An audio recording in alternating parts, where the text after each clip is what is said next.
आजादी के संघर्ष की लड़ाई एक ऐसी अमर गाथा है जिसमें गुलामी की जंजीरों को तोड़ने के लिए शूरवीरों तथा वीरांगनाओं ने अपने प्राणों को न्यौछावर कर दिया।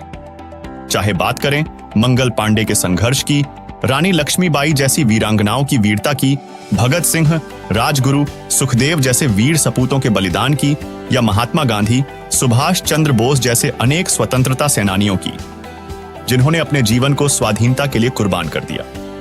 इतना ही नहीं, इन संघर्षों में सामान्य नागरिकों का भी बढ़ चढ़कर योगदान रहा है। निसंदेह विश्व के अधिकांश देशों ने भी स्वतंत्रता के लिए अभूतपूर्व संघर्ष किया है, जिससे आजादी तो मिल गई, लेकिन जनता त्रस्त हो गई। मनुष्य ने मनुष्य की कैद से स्वाधीनता तो प्राप्त कर ली, परंतु क्या वह मानसिक तनाव, बुराइयों, राग द्वेष, दुख तथा जन्म मरण की कैद से स्वतंत्र हो पाया? यह केवल एक राष्ट्र के लिए ही नहीं, अपितु संपूर्ण मानव जाति के लिए एक गंभीर प्रश्न बना हुआ है। लेकिन क्या आप जानते हैं कि इन कैदों से पूर्ण स्वतंत्रता प्राप्त करने के लिए ऋषियों, महर्षियों और अनेक महापुरुषों ने भी अपने जीवन में अनेकों संघर्ष किए हैं? आध्यात्मिक मार्ग पर चलकर उन्होंने हमें सिखाया कि सच्ची आजादी के लिए आत्मा का संघर्ष भी आवश्यक है। अब सवाल उठता है कि क्या वे वास्तविक स्वाधीनता प्राप्त कर पाए? तो दर्शकों, इस वीडियो में हम जानेंगे आखिर क्या है वास्तविक आजादी की परिभाषा तथा असली आजादी से संबंधित कई ऐसे ही अनसुलझे सवालों के बारे में, और साथ ही काल के लोक से स्वतंत्रता प्राप्ति तथा जीवात्माओं को स्वतंत्र करने के लिए किए गए महान और अद्वितीय संघर्षों की भी चर्चा करेंगे। सवाल नंबर 1, जिस तरह वीर सपूतों ने राष्ट्र की स्वतंत्रता के लिए अपने प्राणों की आहुति दी, उसी प्रकार बहुत से महापुरुषों ने समाज को आध्यात्मिक मार्ग और वास्तविक स्वतंत्रता दिलाने के लिए अपार संघर्ष किया। अब सवाल उठता है कि ये महापुरुष कौन थे और वे किस प्रकार की कैद से मुक्ति पाने के लिए संघर्षरत थे। दर्शकों, लगभग 200 वर्षों की गुलामी के बाद भारत को स्वतंत्रता प्राप्त हुई। At the stroke of the midnight hour, when the world sleeps, India will awake to life and freedom.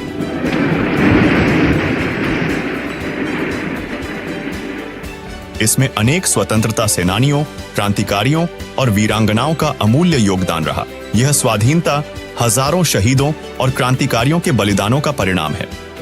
ठीक इसी तरह आज भी जन्म मृत्यु के चक्र से मुक्ति के लिए मानव का संघर्ष जारी है, जिसका अंत केवल अध्यात्म के माध्यम से संभव है। हालांकि हर व्यक्ति के लिए आजादी के मायने अलग हो सकते हैं, लेकिन इन सभी स्वतंत्रताओं का कोई अर्थ नहीं रह जाता जब तक मानव बुढ़ापे और जन्म मरण की सबसे बड़ी कैद से आजाद नहीं हो जाता। वास्तविक आजादी केवल कुछ महापुरुषों को ही प्राप्त हुई है, और उन्होंने समाज को भी इसी मार्ग पर चलने के लिए प्रेरित किया है। अब हम आपको उन महापुरुषों से रूबरू कराते हैं जिन्होंने अध्यात्म के पथ पर सच्ची स्वतंत्रता प्राप्त करने और समाज को एक नई दिशा देने के लिए अपना पूरा जीवन समर्पित कर दिया। शुरुआत करते हैं सिख धर्म के प्रवर्तक श्री गुरु नानक देव जी से, जिन्हें परमात्मा बेई नदी पर आकर मिले और इस काल के लोक से वास्तविक आजादी का मार्ग बताया। इसके बाद उन्होंने अपने जीवन को परमार्थ और लोगों के कल्याण के लिए समर्पित कर दिया। परिणाम स्वरूप समाज ने उन पर अनेकों अत्याचार किए, यहां तक कि उन्हें बाबर ने जेल में डाल दिया। गुरु नानक जी ने पूर्ण परमात्मा के विषय में कहा है, हक्का कबीर करीम तू बेअब परवरदिगार, नानक बुगोयत जनुतुरा तेरे चाकरां पाखाक। ऐसी ही कई महान आत्माएं हैं जिन्होंने परमात्मा का साक्षात्कार किया और अपने जीवन को पूरी तरह से समर्पित कर दिया। उनमें से एक हैं संत गरीबदास जी, जो गांव छुड़ानी, जिला झज्जर, हरियाणा से थे। जब संत गरीबदास जी 10 वर्ष के थे, तब परमात्मा कबीर जी उन्हें जिंदा बाबा के रूप में आकर मिले और अमर लोक लेकर गए। उस परम धाम से आने के बाद संत गरीबदास जी ने परमात्मा की वाणियां बोलना शुरू कर दिया। प्रपट्टन वो परलोक है जहाँ अदली सतगुरु सार, भक्ति हेत से उतरे पाया हम दीदार। इसके कारण उन्हें लोग बचपन से ही बावला कहने लगे थे।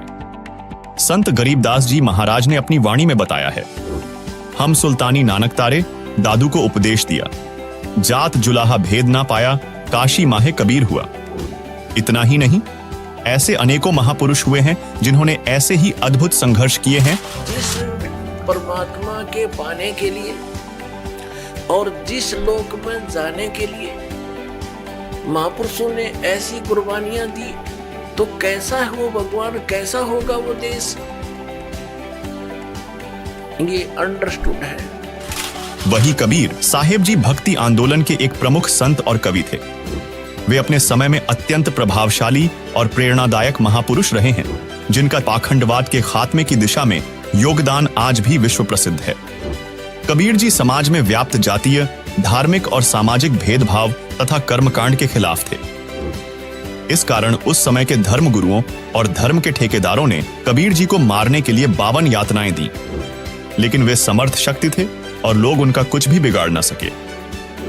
सुनिए कबीर जी का मानव जाति के कल्याण के लिए अद्वितीय संघर्ष। उसके बाद परमात्मा दिल्ली पहुंचे।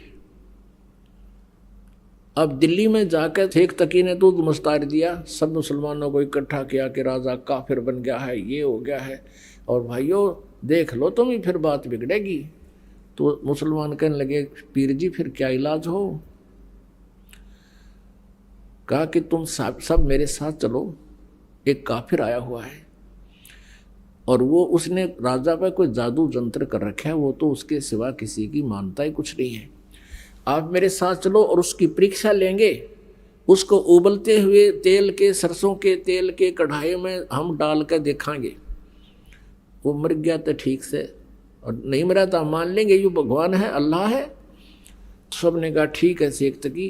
तो लेकर हजारों मुसलमानों को और पहुंच गया जिंदाबाद मुर्दाबाद करता हुआ सिकंदर लोधी के राज दरबार के सामने। अब राजा ने पता करा कि केस और हो रहा, पता लगा कि जी शेख तकी हजारों मुसलमानों को, जनता जनों को लेकर आया हुआ है। राजा ने 5-10 को मुखिया को अंदर बुलाया, कारण पूछा तो उन कारण बता दिया गया। अब सिकंदर लोधी बड़े दुखी हुए कि महात्मा को ला तो इसलिए था कि ये कुछ विचार सुनेंगे इनका और हमारा ये आपस का द्वेष कम होगा, पर इसने तो जुल्म कर दिया शेख तकी ने। तो कबीर जी को वहीं अपने ही रेजिडेंस में अलग से कमरे में रखा हुआ था, वहाँ आदर से रह रहे थे। वहाँ गए तो कबीर जी ने पूछा क्या कारण है राजन, बड़े मायूस हूँ। सारी कहानी बताई। सिकंदर लोधी को शेख तकी ने बताया था कि हम इसकी परीक्षा लेंगे और हम ऐसे ऐसे उबलते हुए सरसों के तेल के कढ़ाई में डालकर इसको देखेंगे, ये जीवित रहेगा तो हम भगवान मान लेंगे। अब कबीर जी ने कहा कि एक काम करो, इसको कह दो अपना कर ले काम जो करना चाहता है। और सिकंदर लोधी आज्ञा लेकर शेख तकी से कह दिया कि कर लो तुमने जो करना है। अब सिकंदर लोधी को विश्वास था कि ये कुछ नहीं बिगाड़ पाएंगे। उधर से आछे मोटे मोटे लकड़ चूल्हा बड़ा बना कर उसके ऊपर बड़ा कढ़ाया रख कर सरसों का तेल भर दिया और उसमें लकड़ जला दिए। उनको लकड़ जलाने वालों से कह दिया इसने कति इतना उबाल दो न जल उठे और इसमें प्रवेश होते ही चरण देसी खत्म हो जा। ऐसा ही कर दिया, उबले न पूरी तरह जैसे चाय उबला करे। अब शेख तकी ने कहा कि लाओ उसको पकड़ कर डालो इसमें। परमेश्वर उठकर आगे खड़े हो गए कढ़ाई के पास और कहा आप इतना कष्ट ना कीजिए शेख तकी जी, मैं अपने आप प्रवेश कर जाता हूँ। परमात्मा एकदम उसमें प्रवेश कर गए और बैठ गया आराम से। गर्दन बाहर दिख रही है, परमात्मा बैठे नो देखें आराम से। शेख तकी नो कहे कुछ भी ना होया। शेख तकी क्या कहता है कि इसने इस गर्म तेल को जंतर मंतर करके ठंडा कर दिया। अब सिकंदर लोधी ने सोचा भी गुरुजी कबीर जी का कुछ नहीं हुआ तो हो सकता है ये ठंडा कर रखे और जंतर मंतर करके ला देख लूं। तो कहने लगा सिकंदर लोधी के मैं चेक करता हूं। परमात्मा बोले राजा इसमें हाथ मत दिए कि नकम्मे के कहने ते तू इसमें हाथ दे दे, तेरी उंगली नहीं पाऊंगी, इतना गर्म है यो। सिकंदर लोधी फिर भी नहीं माना कि कबीर जी बैठे मेरी उंगलियां के बिजली पड़ेगी। आगे नो करते करते उसने 2 उंगली अंदर डाल दी। जितनी उंगली तेल में गई थी डूबी थी उतनी कट के अलग होगी, इतनी पीड़ा होगी। सिकंदर लोधी बेहोश हो गए। तब परमेश्वर उस कढ़ाई तो बाहर आए, यूं मार दिया राजा ने। अब क्या किया वैद्य रहते थे साथ में, डॉक्टर सिकंदर लोधी के, पानी के छींटे छाटे मारे, होश में तो एकदम आ गया। फिर पीड़ा इतनी थी वो फिर बेहोश हो गया। अब परमात्मा ने वो उंगली पकड़ के पूरी कर दी, वह उंगली कटी हुई भी ना रही और पीड़ा फिर रहने कहा थी। फिर सिकंदर लोधी उठ गया। पुण्यात्माओं, इस दृश्य को देखने के लिए वहां कई हजार दर्शक खड़े थे, मुसलमान और हिंदू। चौधर जो दोनों को पकड़ के ले गए थे, रविदास जी को और कबीर परमेश्वर जी को। तो परमात्मा ने कहा था भाई इसका दोष नहीं कति, ये तो मेरे कहे तड़ा है, मेरा शिष्य इसने आज्ञा का पालन कर दिया और इसका दोष नहीं है, जो गलती सारी मेरी है। तो रविदास जी को छोड़ दिया। रविदास जी अपने घर थे, अपने कुटिया में थे। तो कबीर साहब वहां जाके बैठ गए रविदास जी के पास।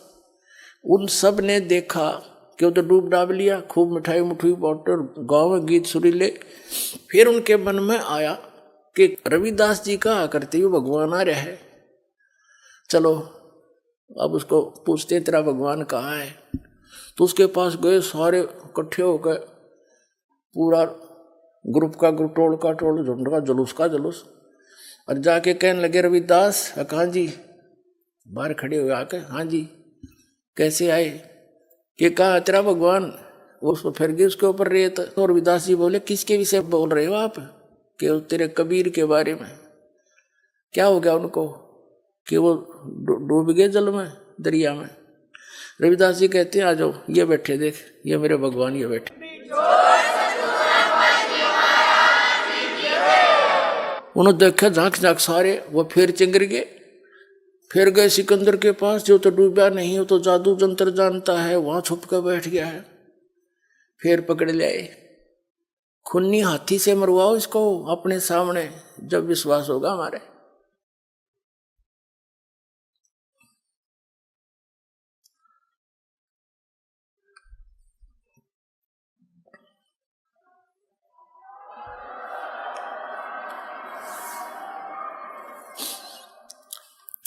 अपनी करनी सब करी, ये थाके दोनों दीन। परमात्मा की द्रुक्ति असहनीय है पुण्यात्माओं। और वो किस लिए दुखी हुए, आपके लिए, हमारे लिए। अब पहचानो उस बालिक को। पुण्यात्माओं, दास को ये ज्ञान हो गया, इसलिए मैं परमात्मा की लीला बहुत कम सुनाता हूं, क्योंकि मुझसे कहा नहीं जाता।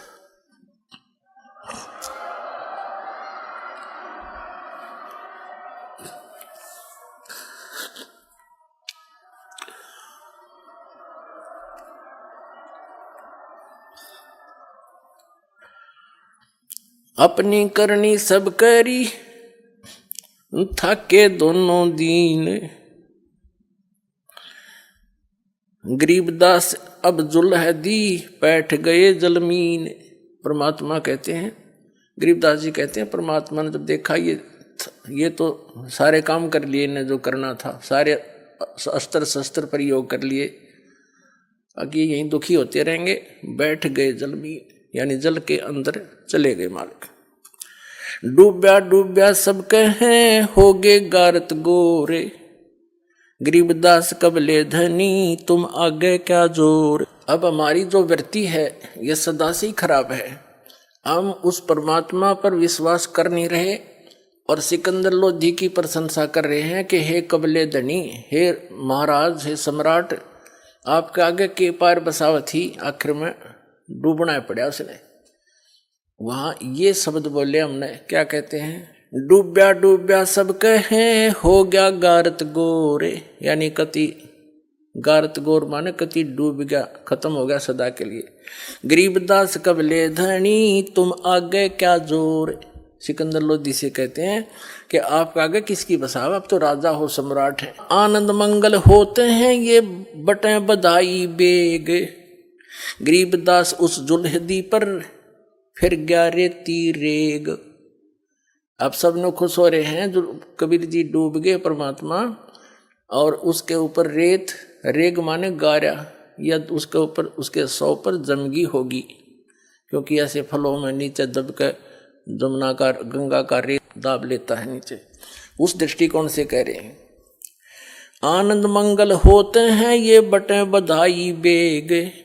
गरीबदास उस जुल्हदी पर यानी जुल्हाई पर फिर गया रे तीरेग, यह उनकी सोच थी। अस्थि घोड़े चढ़त हैं ये पान मिठाई चीर।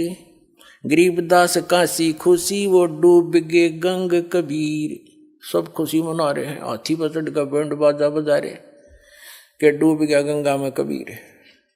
जाओ घर रैदास के हिलकारे हजूर। गरीबदास खुशियां कहियो नहीं कसूर। कहते हैं जाओ रविदास के संदेशा दे दो। सब गए टोल के इकट्ठे हो गए। और नो ना क्यों डूब गया, नो पूछियो कित से उतरा गुरु जी।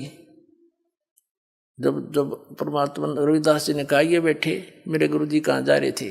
जाओ घर रविदास के हिलकारे हजूर। गरीबदास खुशियां कहियो नहीं कसूर। झालर ढोलक बाजत हैं ये गाँव है शब्द कबीर। गरीबदास रैदास संग दोनों एक तीर। कबीर साहब वहां बैठ अपनी महिमा जो हमें सुनाते हैं वो शब्द गान लाग रहे। अब रविदास जी कहते हैं वे प्रगट पूर्ण पुरुष हैं अविनाशी अल्लाह। रविदास जी आदरणीय रविदास साहब जी कह रहे हैं कि वे प्रगट पूर्ण पुरुष हैं अविनाशी आप अल्लाह। गरीबदास रैदास कहे सुनो सिकंदर सा। ए सिकंदर राजा वो अल्लाह है, ये खुद भगवान आ रहे हैं, मेरी बात मान तू सुन ले। अब क्या बताते हैं कि फिर उन्होंने क्या किया, कबीर साहब को पकड़ा और कहते खूनी हाथी से इसकी जीवन लीला अंत करवाओ राजन। राजा ने एक ऐसा दंड देने का स्थान बना रखा था, जैसे आपने स्टेडियम देखे हो। स्टेडियम तो आम आदमी ने बच्चों ने देखे होंगे, तो ऐसा एक मचान सा बनाया जाता था। राजा सबसे ऊपर बैठते थे, मंत्री उससे नीचे वाले से, और नगर के जो वीआईपी होते थे उससे नीचे आम जनता बाहर खड़ी होती थी। और वहाँ खूनी हाथी से उस अपराधी के प्राण लिए जाते थे जो घोर अपराधी होता था। और दुनिया का भय हो जावे कि और भी कोई गलती करेगा तो उसको ये सजा मिलेगी ताकि जनता बुराई से बचे। इस दृष्टिकोण से अब वहाँ ले गए पकड़ के और कबीर परमात्मा के गोला लाठी दे दी भगवान के, हाथ बांध जोड़ के और वहां गिर दिए। और खूनी हाथी होते थे जो आदमी को चाब जाते थे, मार डालते थे बुरी तरह। उनको शराब पिलाई जाती है, तो शराब पिलाकर हाथी को निर्धारित एक पीलवान सरकारी नौकर होता था, और वो हाथी भी सरकारी ही होता था, उसको लाया गया। अब गरीबदास जी के अमृतवाणी में सुनाएंगे, घना आनंद आओगा। खूनी हाथी मस्त है पग बंदे जंजीर। गरीबदास जहाँ डारिया मसक बांध कबीर। खूनी हाथी के सामने परमात्मा को मसक बांध के गोला लाठी दे के गिर दिया। अब क्या हुआ कि परमात्मा की तरफ पीलवान यानी ड्राइवर हाथी के ऊपर बैठ के चलाता है। अंकुश होता है भाला सा उसका, वो इधर उधर बकवाद करे तो सीधा भाला ठोक देते हैं, फिर वो हाथी तभी सीधा होता है। अब उसने क्या किया, परमात्मा ने अपने पास बब्बर शेर खड़ा दिखा दिया।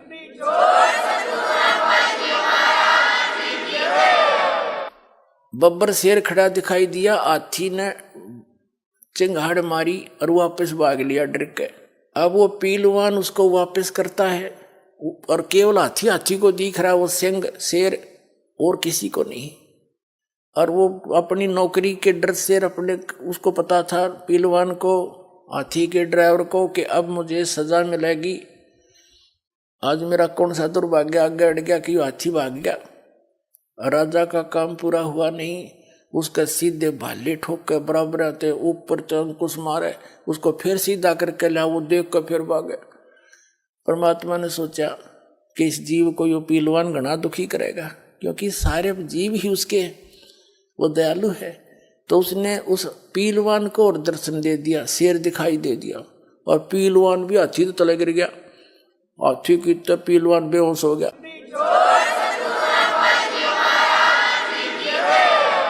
और फिर परमात्मा ने खड़े हो गए, वो टूट गए बंधन, वो तो निर्बंध है, उनको कौन बांध सके। एकदम खड़े हुए नो अंगड़ाई सीधे के और इतने लंबे दिखाई दिए जैसे आसमान पर शीश जा रहा हो जाता का, इतने लंबे तेजों में रूप हो गया। तो सिकंदर लोधी ने देखा रोते रही तो भाई कोई अल्लाह का स्वरूप है। कांपन लग गया सिकंदर लोधी, जहाँ बैठा था अंडी पाक्या उस पर मचान पर टॉप मोस्ट स्थान पे, और वहीं से लग गया कांपता हुआ, हाथ जोड़ के पौड़ियों से अवगत मत होता हुआ।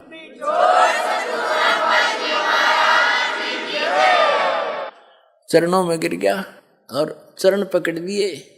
जब राजा ने चरण पकड़े, राजा राजा को दिखाया जाता नो लीला, तो सभी उसके चेले चौटे दोनों धर्म थे वो बेदक के। राजा तब बिक गया, इसका चरण छू लिए, नो कर दिया। अब क्या लीला सुनाते हैं। सिंह रूप साहेब धरा ये भागे उल्टे फीले, अपना दूसरा रूप शेर का बना के मालिक ने करा। गरीबदास समझे नहीं या दुनिया खलीले, बने केहरी सिंह जीत चौर शिखर आसमान। गरीबदास हस्ती लख्या यो दिखे नहीं जहान। परमात्मा ने कहते शेर का रूप धारण करे अन्य, और हाथी न दिखे, और जहान जो जनता बैठी थी उन ना दिखे। बने केहरी सिंह जित चोर शिखर आसमान। गरीबदास हस्ती लख्या यो दिखे नहीं जहान। कूट सी से महावतम अंकुश सिर गर्गाप। गरीबदास उल्टा भागे वो तारी दीजे थाप। अब वो हाथी सिर कूटे और वो अंकुश मारे महावत, और वो बेचारा आवे नहीं। फिर कहते हैं भाले को खो मारी ये चरखी छूटे पाख। गरीबदास नहीं निकट जावा वो कल की देवे लाख। हाथी के आँखों में यानी बराबरों में भाले ठोके, और भी दूसरे जो नीचे खड़े थे, और कल की दे हम मार दे हम मार दे। वो निकट नहीं जा, उसने दिखे से। फिर परमात्मा ने उस महावत को दिखाया। जैसी भक्ति कबीर की ऐसी करे न कोई। गरीबदास कुंजर थके उल्टा भाग्या रोए। कुंजर माने हाथी, रो के भाग्या चिंगाड़ मार के। दूम गोवे मुंडी धुन सेन न समझे एक। अब वो हाथी मुंडी गोवे हैं, और दूम यानी पूछड़ बोझ के और मुंडी नो करके भागन की सोचा है। कहते दुम गोवे मुंडी धुन सैन न समझे एक। गरीबदास दिखे नहीं आगे खड़ा अलेख। अलेख वो पूर्ण परमात्मा खड़े, सब ने दिखे नहीं।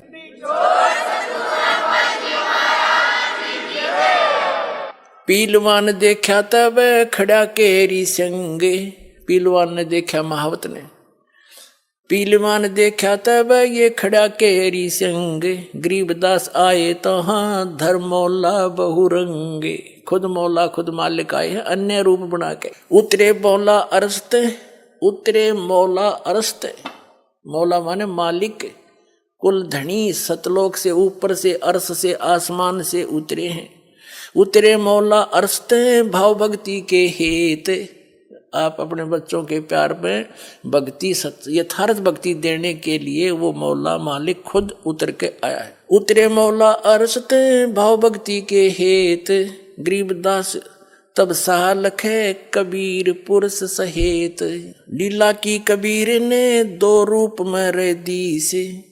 गरीबदास कबीर के जैसे पास खड़े जगदीश। परमात्मा दो रूप दिखे वहां, पहले तो एक तरफ से कबीर जी, दूसरे परमात्मा दिखे, फिर दोनों एक हो गए। फिर क्या कहता है, जम्भाई अंगड़ाइया लंबे बहे दयाल। गरीबदास उत्साह को मानो दर्शा काल।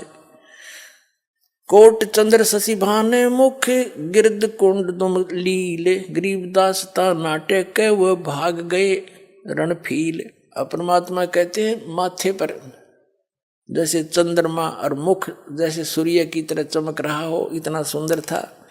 नैन लाल भाव पेते हैं डूंगर नक पहाड़। गरीबदास उत्साह को सिंह रूप दीदार। जो नरसिंह प्रहलाद के यो वे नरसिंह एक। गरीबदास हरि आइया राखण जन की टेक। अब खुद परमात्मा कबीर जी कहते हैं हमें ये लीला करके दिखाते हैं, यदि तुम मेरी शरण में सच्चे भाव से लगे रहोगे, जैसे प्रहलाद को आके रक्षा की थी, आज भी मैं ऐसे ही आपकी रक्षा करूंगा। ऐसी लीला दिखा रहे हैं। पहले दिखा रहे हैं जैसे पहले मालिक दिखे, फिर शेर का रूप बन गया, और फिर दोनों मिलकर एक हो गए, कबीर साहब रह गई। तो फिर क्या कहते हैं, बार बार सताए कर मस्तक लीना भारे, कहते जो नरसिंह प्रहलाद के यूं वह नरसिंह एक, गरीबदास हरि आइए राखण जन की टेक। ये दिखाने का है कि भगत की मैं न्यो रक्षा करया करूं, और तुम भी इसी तरह लगे रहना। कोई भी आपत्ति सच्चे दिल से लगे रहोगे, आओगी तो ऐसे दुख दूर करया करूं मैं भगता के। परमात्मा बताते हैं,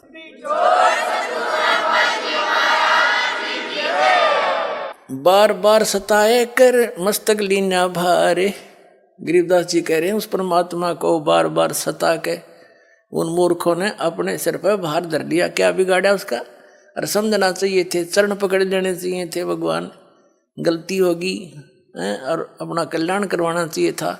तो हम भगवान को ना पहचान कर उसको एक केवल लीला ही मानकर बैठ के जादू जंत्र बता दिया उन नकलियों ने कि जादू जंत्र जाना ही हो।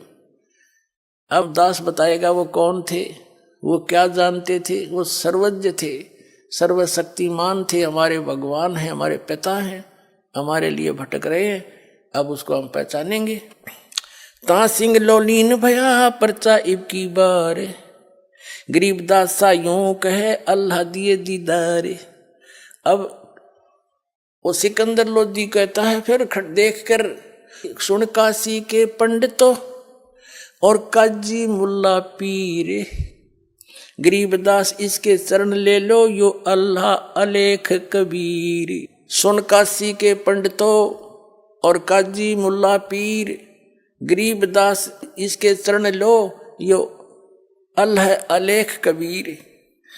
यो अल्लाह कबीर है उतरे काशी धाम, गरीबदास सा यूं कहे झगड़े मुए बेकाम। कहने लगे ये पूर्ण परमात्मा है और अपने यहाँ पर काशी धाम के अंदर ये स्वयं अवतरित हुए हैं। यो अल्लाह कबीर है, ये उतरे काशी धाम, गरीबदास वो सिकंदर सा नो कहे हम झगड़ मुए बेकाम। काजी पंडित रूठिया। अब वो दो नकली संत थे, आचार्य पाचार्य थे, जो अपने हिंदू धर्म के और मुसलमान धर्म के जितने थे वो मान बढ़ाई के भूखे, उन्हें भगवान से लेना देना नहीं था।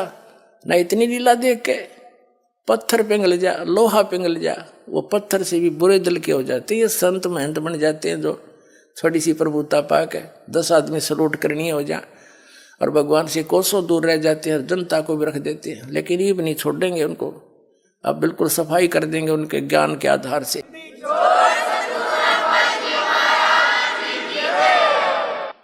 अब काजी और पंडित रूठ के राजा से चल पड़े कि इसने जादू जंतर कर रखा है। राजा इसको भगवान मान बैठा, जनता को बरगला दिया। जनता उनकी मानने थी, सिकंदर की कौन माने। ये शुरू से हमारे अंदर एक रही है कि हम अपने धार्मिक गुरु की ज्यादा मानते हैं, अन्य की नहीं। अरे वो नकली थे सारे। अब भी यही दशा है इन लोगों की। ये बोले श्रद्धालु अपने जैसे दास कहता तो उस संत का ज्ञान गलत, उसकी भक्ति गलत, और ये दो चीज चाहिए भक्त ने।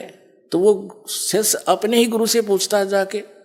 अब गुरु जी तो गुरु जी है, वो नकली, उसने वो कैसे कहा मैं गलत हूं, तो दास सिद्ध कर देगा ये सचमुच गलत है, और फिर आओगे छोटे छोटे करने। अब क्या कहते हैं, काजी पंडित रूठिया हम ताग्या यो देश, गरीबदास सटदल कहें ये जादू शेर हमेश। ये जादूगर है बोला, इसकी बातों में आगे तो इन जादू जंतर किया हस्ती दिया भगाए, गरीबदास इतना रहे वो काशी बिडरी जाए। उस स्थान को छोड़कर अपने ग्राम चले गए। अब कबीर साहब ने कहा था सिकंदर लोधी को कि अगरम मगरम छोड़ दो, मानो हमारी बात, गरीबदास या गुजड़ी लगी थारा जन्म जा है बीता जा रहा तुम्हारा जन्म, ये अगर मगर छोड़ के और मानो हमारी बात। और गरीबदास ये समय रहा है हाथ से जात। अब जो दास साहब को बताना चाहता था कि ये परम अक्षर ब्रह्म है, और इन्होंने जब ये लीला की और एक भी नहीं रहा शिष्य, जब आदरणीय धर्मदास साहिब जी ने कहा हे भगवान अब कैसे कल्याण होगा आपकी इन प्यारी आत्माओं का, तब परमेश्वर ने कहा था धर्मदास अभी डट रुक जा, जब कलयुग 5500 वर्ष बीत जाएगा तब मैं दोबारा गरीबदास वाले पंथ में आऊंगा और इन सब की पोल खोल दूंगा। ये वो ना है तो दास भेज दिया, उसको तो पेटा भरना था। उस धर्मदास जी नरमात्मा का था, बहुत चिंतित हो जाता था, तो कहा तू चिंता ना करे, गरीबदास का जो पंथ चलेगा 12वां पंथ, उसमें मेरी महिमा की वाणी दोबारा प्रकट होगी। बीच में काल के दूत कबीर पंथ में घुस के ये अटपट मारेंगे और ये उल्टा सुल्टा ज्ञान बना देंगे और कबीर सागर में भी कुछ परिवर्तन अपने हिसाब से कर लेंगे। तो हम गरीबदास जी महाराज के माध्यम से दोबारा अपनी महिमा की वाणी प्रकट कराऊंगा और उसी के पंथ में आगे चल के हम आवेंगे, सब पंथों का नाश करके खत्म करके, यानी उनको सब ज्ञान से हट समझा कर एक करूंगा सारों को, जो एक से अनेक हो रहे हैं 36 धर्म बन गए, सबको एक करूंगा और पूरे विश्व को ज्ञान दूंगा, तू चिंता ना करे, आड़ दे वो समय। तो पुण्यात्माओं अब वो समय है। और धर्मदास जी ने पूछा था फिर मालिक इनका क्या होगा, ये बेचारे भ्रमित हो गए। तब परमात्मा ने कहा था कि ये चार्ज करके छोड़ दिए, खा लेने दे धक्के और इन्हें थोड़े दिन, इनको मनुष्य जीवन मिलता रहेगा। जब ये मानते नहीं मैं क्या करूं, मैंने कितना रो लिया, इनको सारी सुख दे लिए और ज्ञान सुना लिया, तो फिर ये आएंगे ना, बीचली पीढ़ी आओगी जब ये, तब तक ये मनुष्य जीवन प्राप्त करते रहेंगे बेटा, और फिर इन्हें पार करूंगा, इनको शिक्षित बनाऊंगा और फिर अपना दास भेजूंगा। वो तब तक ये जितने भी काल के दूत होंगे अपना सारा अनुभव कथ का फाइनल कर चुके होंगे। जब मेरा दास जाओगा इनकी पोल खोल देगा, सब बच्चे मुझे समझ जाएंगे, ऐसे पार करूंगा। दर्शकों, परमेश्वर कबीर जी के वचनानुसार कलयुग के इस समय में एक विश्व प्रसिद्ध समाज सुधारक संत मौजूद हैं, जो निःस्वार्थ भाव से समाज को सतभक्ति प्रदान कर रहे हैं और सत्य के लिए आज भी संघर्षशील हैं। और वे कोई और नहीं बल्कि तत्वदर्शी संत रामपाल जी महाराज हैं, जिन्होंने मानवता के कल्याण और परमार्थ के लिए अपना सर्वस्व त्याग दिया। देखिए संत रामपाल जी महाराज का अद्भुत संघर्ष।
नमस्कार, स्वागत है आपका हमारे खास कार्यक्रम में। मैं हूं आपके साथ विनीत। आज हम बात करेंगे पूर्ण ब्रह्म कबीर देव के अवतार जगत गुरु तत्वदर्शी संत रामपाल जी महाराज जी के बारे में। संत रामपाल जी महाराज जी दुनिया के एकमात्र ऐसे तत्वदर्शी संत हैं जो धार्मिक शास्त्रों से यथार्थ आध्यात्मिक तत्व ज्ञान प्रदान करते हैं और अपने शिष्यों को मुक्ति का मार्ग भी बताते हैं।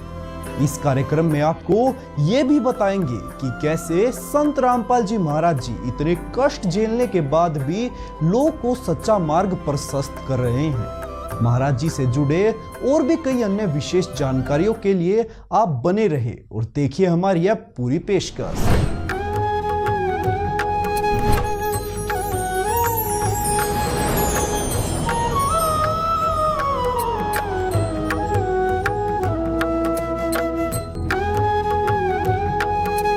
8 सितंबर 1951 को भारत की पावन धरती पर एक ऐसे संत का अवतरण हुआ जिन्होंने हम जीवों के उद्धार के लिए अपना संपूर्ण जीवन न्यौछावर कर दिया। इस अद्वितीय ज्ञान के प्रचार के लिए उन्होंने अपनी जान हथेली पर रख दी। निर्दोष होते हुए भी इस तत्व ज्ञान को जन जन तक पहुंचाने के लिए कई बार जेल जाना पड़ा तथा जेल की यातनाओं को सहर्ष स्वीकार किया।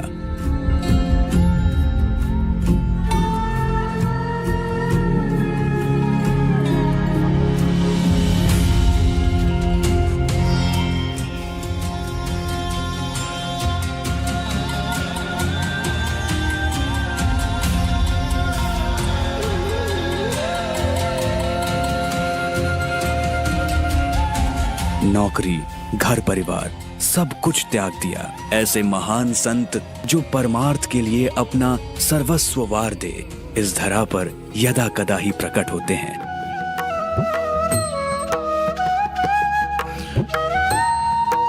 हम बात कर रहे हैं तत्वदर्शी सतगुरु रामपाल जी महाराज जी की, जिन्हें परमार्थ के मार्ग पर कदम रखने के बाद अनेकों संघर्षों का सामना करना पड़ा। गांव में प्राथमिक शिक्षा ग्रहण करने के बाद उन्होंने नीलोखेड़ी से अपनी इंजीनियरिंग की पढ़ाई पूरी की। देखिए, हमारे इस पॉलिटेक्निक नीलोखेड़ी में हजारों छात्र देश विदेश से इंजीनियरिंग की पढ़ाई करने के लिए आते हैं। संत रामपाल ने भी नीलोखेड़ी पॉलिटेक्निक से ही इंजीनियरिंग की पढ़ाई की, जिसके बाद हरियाणा सरकार से सिंचाई विभाग में जूनियर इंजीनियर के पद पर नियुक्त हुए। यह देख के मुझे बड़ी खुशी और आश्चर्य होता है कि वो एक इंजीनियरिंग के छात्र होते हुए भी उन्होंने जितने आसान ढंग से वेद शास्त्रों का विश्लेषण किया है, जो कि समाज को आसानी से समझ में आ रहा है, और उसके कारण समाज की कुरीतियां खत्म हो रही हैं। क्योंकि संत रामपाल हमारे इसी संस्थान के छात्र रहे हैं और आज वे लाखों लोगों का मार्गदर्शन कर रहे हैं। ऐसा सोच के कि जिस संस्थान में संत रामपाल ने अपनी इंजीनियरिंग की पढ़ाई की, उस संस्थान में मुझे पढ़ाने का मौका मिला है, मैं अपने आप को गौरवान्वित महसूस कर रहा हूँ। संत रामपाल जी मेरे पास सन 66-67 में मेरे शिष्य थे, मेरे पास पढ़े हो। संत रामपाल जी सत्यवादी और शील स्वभाव के थे, न किसी से वो लड़ा झगड़ा करते थे, अपने गुरुओं के आज्ञाकारी थे। मैं संत रामपाल जी को साइंस पढ़ाता। संत रामपाल जी के बारे में यही कहना चाहते हम तो कि बहुत बचपन से हम साथ रहे हैं, साथ पढ़े हैं। घर का घर लागा और खेत का खेत लागा, हमारा परिवार का ये है। और पूरा ये परिवार किसी कोई बहसबाजी नहीं, ठीक सबके साथ मिलकर रहने वाले थे और सब उनसे मिलकर रहते। बहुत सुधार पढ़ने में भी होशियार था। फिर हम जो सा फौज में हो गए, वो फिर जेई का कोर्स करके जेई लग गया, ऐसे था। फिर आगे भाई हम 18-20 साल नौकरी करके हम पेंशन आ गए, नाम हम भी ले रहे। बाद में 3 साल हो गया, हमने भी नाम लिए 3-4 साल। गांव वाले बहुत बढ़िया था। गांव वाले ये चाहते हैं कि यहाँ भी कुछ बने तो नज़दीक हो जाए। बूढ़े ठहरे, हम भी बूढ़े हो गए, बस में आन जान में भीड़ हो जाए, हने उतरा चढ़िया चंदा नहीं, थोड़ा डेबा लग जाए पड़ जाएंगे, एक टांग पर टूट जाए, बुढ़ापा मुखा टोली में पड़े रहेंगे। हम ये चाहते हैं कि आड़ कुछ हो जाए इस गांव में, धनाना में सब न सुख हो जाए, आश्रम बन जाए।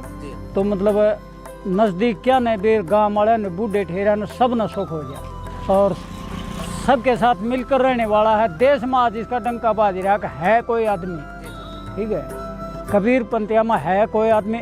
नकलीता और भी 1-2 जगह हमने सुने हैं, लेकिन जैसे इसका डंका बज रहा है बहुत रामपाल महाराज जी का देश में जो जानकारी हो रही है ना, अकबर वही है। तो दूसरे देश आता है क्या हुआ है, हम सत्संग में जाओ, हम बातचीत करना है सबसे। अकबर कहाँ से है, नेपाल से, कई जगह से दूसरे देश समझ आते हैं। ये संदेश है भाई यहाँ कुछ बन जाए ना, और सबको ये गांव भी दिखाई दे। और भाई हम भी यही चाहते हैं, दूसरे देश के भी, और भाई दूर दूर के मध्य प्रदेश के हैं, बिहार के हैं, राजस्थान के, उन्हें ये पता चला कि भाई ये गांव हमारा दिया। कुछ लोगों का कहना है कि संत रामपाल जी ग्रामीण पृष्ठभूमि से आए हैं, संस्कृत पढ़ी नहीं है और शास्त्रों का मतलब अध्ययन करके बताते हैं। तो शास्त्रों की क्या नॉलेज हो सकती है जो संस्कृत? सब कुछ पढ़े हैं, संस्कृत हम भी पढ़े हैं। मेरे से 2-3 क्लास आगे पढ़ता था, मैं भी संस्कृत पढ़े हूँ। पहले हरियाणा था नहीं, मैं 66 में फेल हुआ था जब हरियाणा बनया था, जब पंजाबी छूटी, पंजाबी जाना हो मारता था। 2-3 क्लास आगे पढ़िया, मैं 3 क्लास पढ़ रहा हूँ पंजाबी, लिख दूंगा और पढ़ दूंगा, बोलन की आदत को नहीं। सारी भाषा जाना हो, अंग्रेजी सब पढ़न में होशियार था, तभी तो ऐसी नौकरी मिल गई, नहीं तो मारा पर गया आड़े चपड़ासी को नहीं मिली, फौज नोटे हम। तो बचपन से ही मतलब आपके तो मतलब स्कूल साथी हमारे तो गेल पढ़न जा करते, घर की उड़ा घर का घर लग गए हैं, साथ जाने भाई साथ आना, जोड़े टांग टांग जा कर तख्ती ले ली। इन सब के बीच 1988 में उन्होंने परम संत राम देवानंद जी से दीक्षा प्राप्त की और स्वयं को पूरी ईमानदारी से सक्रिय किया और स्वामी राम देवानंद जी द्वारा बताई गई भक्ति के मार्ग पर चल पड़े और परमात्मा का साक्षात्कार किया। 1999 में इस तत्व ज्ञान के प्रचार को तेजी से जन साधारण तक पहुंचाने के लिए सतलोक आश्रम करोंथा की स्थापना की। अब ये सब जानने के बाद आपके मन में सवाल आ रहे होंगे कि आखिर संत रामपाल जी महाराज जी ने जिंदगी में इतने बड़े बड़े काम इतनी सरलता से कैसे कर लिए। इस कड़ी में आपको आगे बताएंगे कि कैसे संत रामपाल जी महाराज जी ने बढ़ती हुई 2 तरफा जिम्मेदारियों को संभाला, कैसे पारिवारिक और सांसारिक मोह से अलग हुए, क्या इन सब बातों के लिए महाराज जी को अपनी नौकरी को त्यागना पड़ा, कब महाराज जी ने दीक्षा देने की आज्ञा प्राप्त की। इन सभी सवालों के जवाब के लिए आप बने रहे हमारे साथ और आगे देखिए हमारी यह पूरी पेशकश। संत रामपाल जी महाराज ने जब जूनियर इंजीनियर की नौकरी छोड़ी तब वो नौकरी ही उनके परिवार की निर्वाह का एकमात्र साधन थी।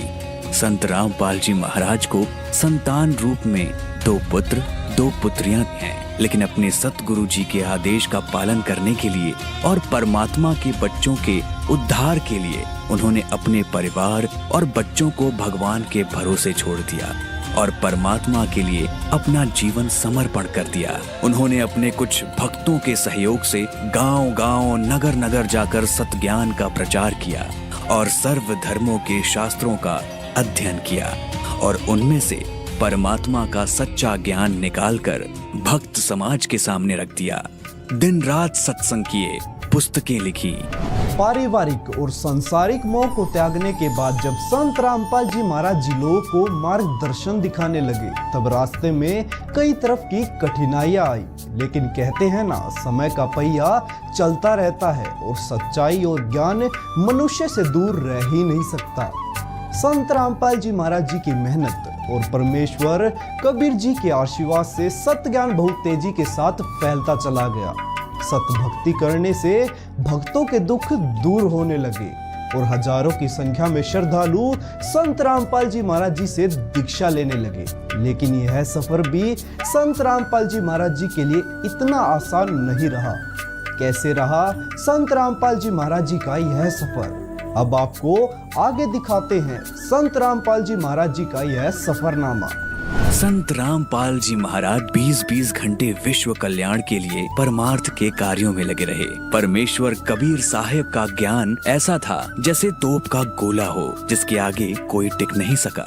संत रामपाल जी की मेहनत और परमेश्वर कबीर जी के आशीर्वाद से सत ज्ञान बहुत तेजी से फैलता चला गया। सत भक्ति करने से भक्तों के दुख दूर होने लगे।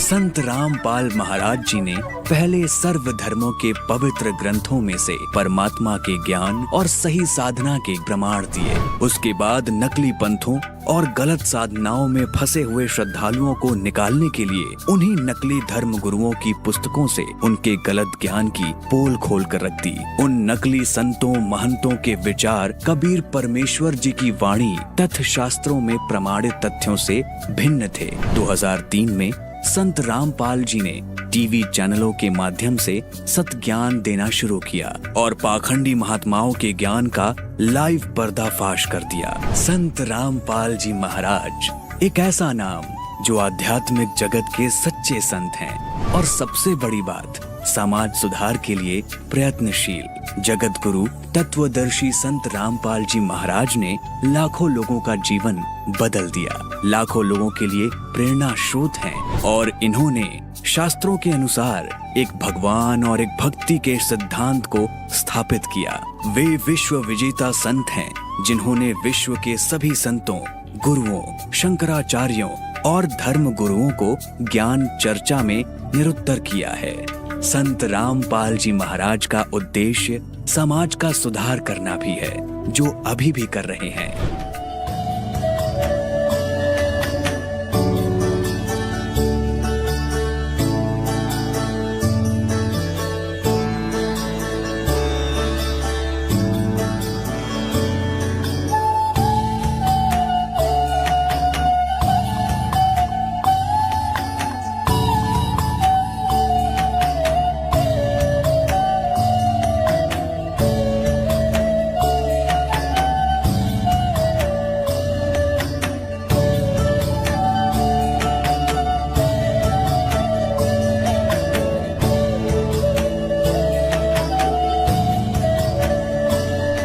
तो आपने देखा संत रामपाल जी महाराज जी का ये आध्यात्मिक सफर और उनका जीवन संघर्ष कैसे एक साधारण व्यक्ति की भूमिका को निभाते हुए एक महान व्यक्तित्व बन गए। संत रामपाल जी महाराज जी का उद्देश्य है कि पूरी दुनिया में अमन शांति स्थापित हो। महाराज जी का उद्देश्य अपने अद्वितीय विचारधारा से समाज में व्याप्त कुरीतियों को समूल नाश करना है। कहते हैं कोई जन्म से संत नहीं होता, लेकिन आज हमने जिस महापुरुष के बारे में जाना वो साक्षात पूर्ण ब्रह्म के अवतार हैं। पूर्ण संत वही होता है जो अशांत दुनिया में भी शांत हो, जिसकी वाणी, जिसके सत्संग, जिसके दर्शन करने मात्र से मन को तृप्ति मिलती है। ऐसे संत का मिलना ही बड़े सौभाग्य की बात है। कहते हैं लखबर सूरा जूझ ही लखबर सावंत दे, लखबर यति जहान में तब सतगुरु शरणा ले। दर्शकों, ये वही कबीर जी हैं जिनके बारे में परमात्मा प्राप्त हर संत ने संकेत किया है।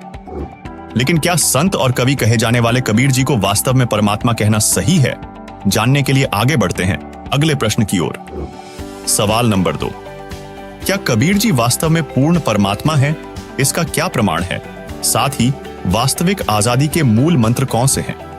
पूर्ण स्वतंत्रता प्राप्त करने के बाद आत्मा कहां जाती है और कौन सा है वो लोक जहां आत्मा को सभी प्रकार की आजादी मिलती है? प्रत्येक धर्म और धार्मिक विचारधारा ने अपने अपने तरीके से परमेश्वर की परिभाषा दी है। इन विभिन्न दृष्टिकोणों में अमर परमेश्वर का स्वरूप और स्वभाव कैसा होता है, इसे लेकर हमेशा मतभेद रहा है। संतों, महंतों और धर्म गुरुओं ने इस विषय पर अपने अपने दृष्टिकोण प्रस्तुत किए हैं। हालांकि इनमें से कोई भी एक सार्वभौम और सर्वसम्मत परिभाषा देने में सफल नहीं हो पाया है। लेकिन परमात्मा प्राप्त महापुरुषों ने यह बताया है कि वह पूर्ण परमात्मा यानी सबका मालिक कबीर जी हैं। तो दर्शकों, आइए जानते हैं हमारे पवित्र सदग्रंथों में पूर्ण परमात्मा के विषय में क्या जानकारी दी गई है। अब दिखाते हैं आपको परमात्मा की सारी स्थिति। देखिएगा, ऋग्वेद मंडल नंबर 9, ऋग्वेद मंडल नंबर 9 अब दिखाते हैं, और सूक्त नंबर 86। भगवान साकार है या निराकार है, वो कैसी लीला करता है। ये है ऋग्वेद मंडल नंबर 9, 10 इकट्ठा अनुवाद है। ये है सार्वदेशिक आर्य प्रतिनिधि सभा, महर्षि दानंद भवन, रामलीला मैदान, नई दिल्ली से ये प्रकाशित है।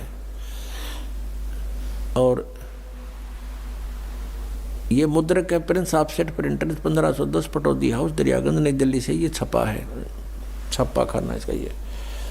अब देखना है, ये है ऋग्वेद मंडल नंबर 9 और सूक्त 86 का मंत्र नंबर 26। इसमें लिखा है कि यज्ञ करने वाले यजमानों के लिए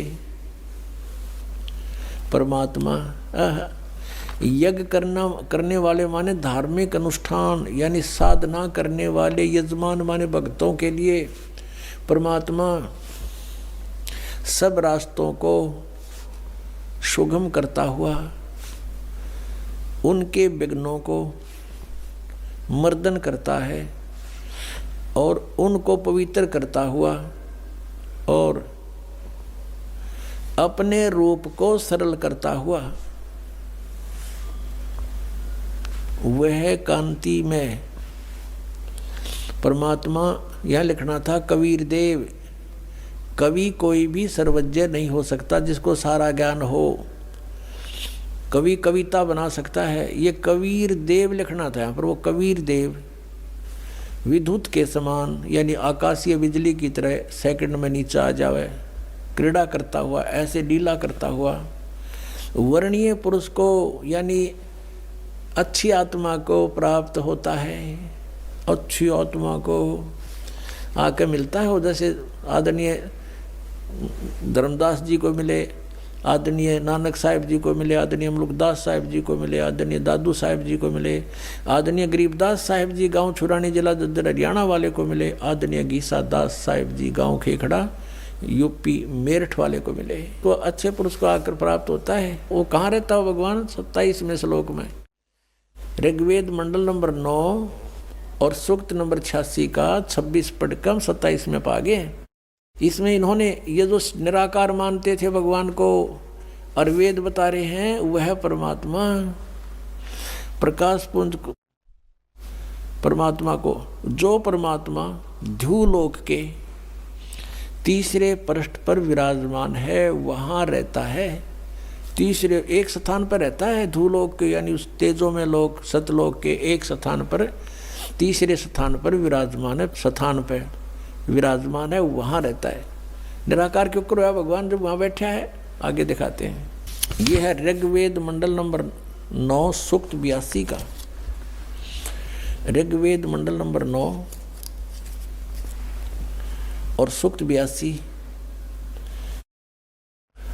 और यहाँ देखें, ये है 82वां, 81वां समाप्त हुआ, ये 82वां शुरू हो जाता है। इसका प्रथम मंत्र, इसमें लिखा है कि जो सर्वोत्पादक प्रभु, सबकी उत्पत्ति करने वाला परमेश्वर प्रकाश रूप है। इसका अर्थ है वो तेजो में रूप साकार है, सद्गुणों की वृष्टि करने वाला, पापों का हरण करने वाला, पाप नाश करने वाला, पाप क्षमा करने वाला है। वह राजेव, राजा के समान, राजेव, इसका अर्थ है राजा के समान आगे लिखा है। ये देखना, ये 269 पृष्ठ पे पढ़ रहे हैं। कोई भ्रमत कर देगा कि दूसरा पृष्ठ दिखा दिया होगा। ये 270 दिखाऊंगा। ये देखो 270 यहाँ लिखा है। 82 का पहला पढ़ रहे हैं, 82 का 9 के 82 का। राजा के समान दर्शनीय है, वो देखने जोगा है, विजिबल है, वो साकार है, राजा की तरह तो मनुष्य जैसा ही हुआ। और वह पृथ्वी आदि लोक लोकांतरों के चारों ओर शब्दमान हो रहा है। वह वर्णीय पुरुष को, वर्णीय माने अच्छी आत्मा को, श्रेष्ठ पुरुष को, जो दृढ़ भक्त है, जो दृढ़ भक्त है उसको पवित्र करता हुआ प्राप्त होता है। जैसे आदरणीय धर्मदास साहिब जी को, जो दृढ़ भक्त थे उसके बाद डगमग नहीं हुए, आदरणीय मुल्कदास साहिब जी को, आदरणीय दादू दास साहिब जी को, आदरणीय गरीबदास साहिब जी गांव छुड़ानी जिला जज्जर हरियाणा वाले को, और आदरणीय गीसा दास साहिब जी को गांव खेखड़ा मेरठ यूपी वाले को। ये दृढ़ भक्त आज तक डगमग नहीं हुए, दुनिया को हिला के रख दिया इन्होंने। इनको भगवान में ले आकर के को पवित्र करता हुआ प्राप्त होता है वर्णीय पुरुष अच्छी आत्मा को। जिस प्रकार विद्युत माने आकाशीय बिजली स्नेह वाले स्थानों को आधार बनाकर प्राप्त होता है। देखो कितना स्पष्ट किया इन्होंने। ऋग्वेद मंडल नंबर 9 और सूक्त नंबर 81 में कति कंसेप्ट क्लियर कर दिया कि वो परमात्मा राजा की तरह देखने जोगा है। राजा का अर्थ है कि वो शक्तिशाली होता है, मनुष्य सदृश ही है, राजा के समान है और साकार है, देखने जोगा है। और वो अच्छी आत्मा को वहाँ से चलकर आकर मिलता है ये, और जो दृढ़ भक्त होते हैं उनको मिलता है, अन्य को नहीं। जैसे आकाश की बिजली, आकाशीय बिजली गिरती है, वो किसी वस्तु पर गिरती है जहाँ उसका विशेष अट्रैक्शन बनता है। पुराने समय में जब कांसी धातु के बेले थाली हुआ करते प्रांत, और उनको अगर वर्षा के दिनों में कहीं बाहर वो पड़े रह जाते तो हमारे बुजुर्ग दादी माता कहा करते थे कि कांसी के बर्तन पर बिजली गिर जाती है, जब उसका संयोग होता है ऊपर से गिरने का, तो वहाँ अवश्य उसी को तुरंत वहीं आकर के अट्रैक्ट होती है, उस कारण उस खिंची आती है, उसी पर गिरती है। उसको उठवाकर अंदर रखवा दिया करते थे। तो कहने का भाव ये है कि परमात्मा उस बिजली की तरह, जैसे वो अपने विशेष जिस पर वो आकर्षण होता वहीं गिरती है, ऐसी स्थिति से परमात्मा उन दृढ़ भक्तों को आकर मिलता है जो मिलन योग्य हों, जिनको वो उनसे आकर्षित होता है, ताकि ये मेरी आगे बढ़ा सकें, इस ज्ञान को, काल के जाल को हटा सकें, मेरे प्यारी आत्माओं तक ये संदेश पहुंचा सकें। और उनका क्या कर ले, आंखें देखें, जब भी ना मानो न भगवान मिल लेगा, उन्हें तो काला मिल लेगा जहाँ ये रह रहे हैं। अब 9वें मंडल सूक्त 82 का मंत्र 1 पढ़ लिया, अब 2 दिखाते हैं, देखिएगा। ऋग्वेद मंडल नंबर 9 सूक्त 82 का हमने ये पढ़ लिया, अब 2 पढ़ते हैं। वो परमात्मा किस उद्देश्य से आता है? हे परमात्मन, उपदेश करने की इच्छा से आप महापुरुषों को प्राप्त होते हो, अच्छी आत्माओं को, महान आत्माओं को प्राप्त होते हो, और आप अत्यंत गतिशील पदार्थ के समान हमारे आध्यात्मिक यज्ञों को प्राप्त होते हो। यानी अत्यंत गतिशील पदार्थ के समान, यानी जैसे बिजली चलती है, बिजली जैसी गति से आप, और उपदेश करने के लिए आते हो, यहाँ पर सच्चा ज्ञान देने के लिए। आप कबीर देव हैं, आप कबीर देव, यह लिखना था, सर्वज्ञ लिख दिया, आप यहाँ लिखना था आप कबीर देव हैं। हम उसको कबीर साहब कहते हैं, आप कबीर साहब हैं, शुद्ध स्वरूप है। अब जैसे ये अभी आपको दिखा था, जहाँ यजु लिखा हो तो यजुर्वेद लिखना पड़ेगा वहाँ पर, वो इन्होंने किया भी है। महर्षि दानंद ने यजुर्वेद के 36वें अध्याय के प्रथम मंत्र में यजु का अर्थ यजुर्वेद किया है, तो यहाँ लिखना था वो कबीर देव है, वो शुद्ध स्वरूप है। हमारे पापों को हे दूर करके, हे सोम, हे अमर परमात्मा, हमको सुख दे। पुण्यात्मा, वेद पढ़े पर भेद न जाने, ये बात से पुराण 18। वेद पढ़े पर भेद न जाने, गुरु बिन काहू न पाया ज्ञाना, जो थो था बूछड़े मूड किसाना।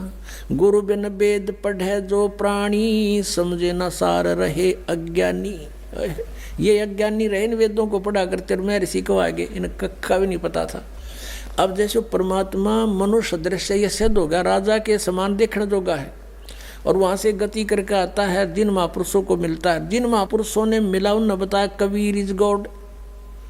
वो कबीर देव काशी में हम सुल्तानी नानक तारे दादू को उपदेश दिया, जात जुलाहा भेद न पाया, वो काशी माए कबीर होया।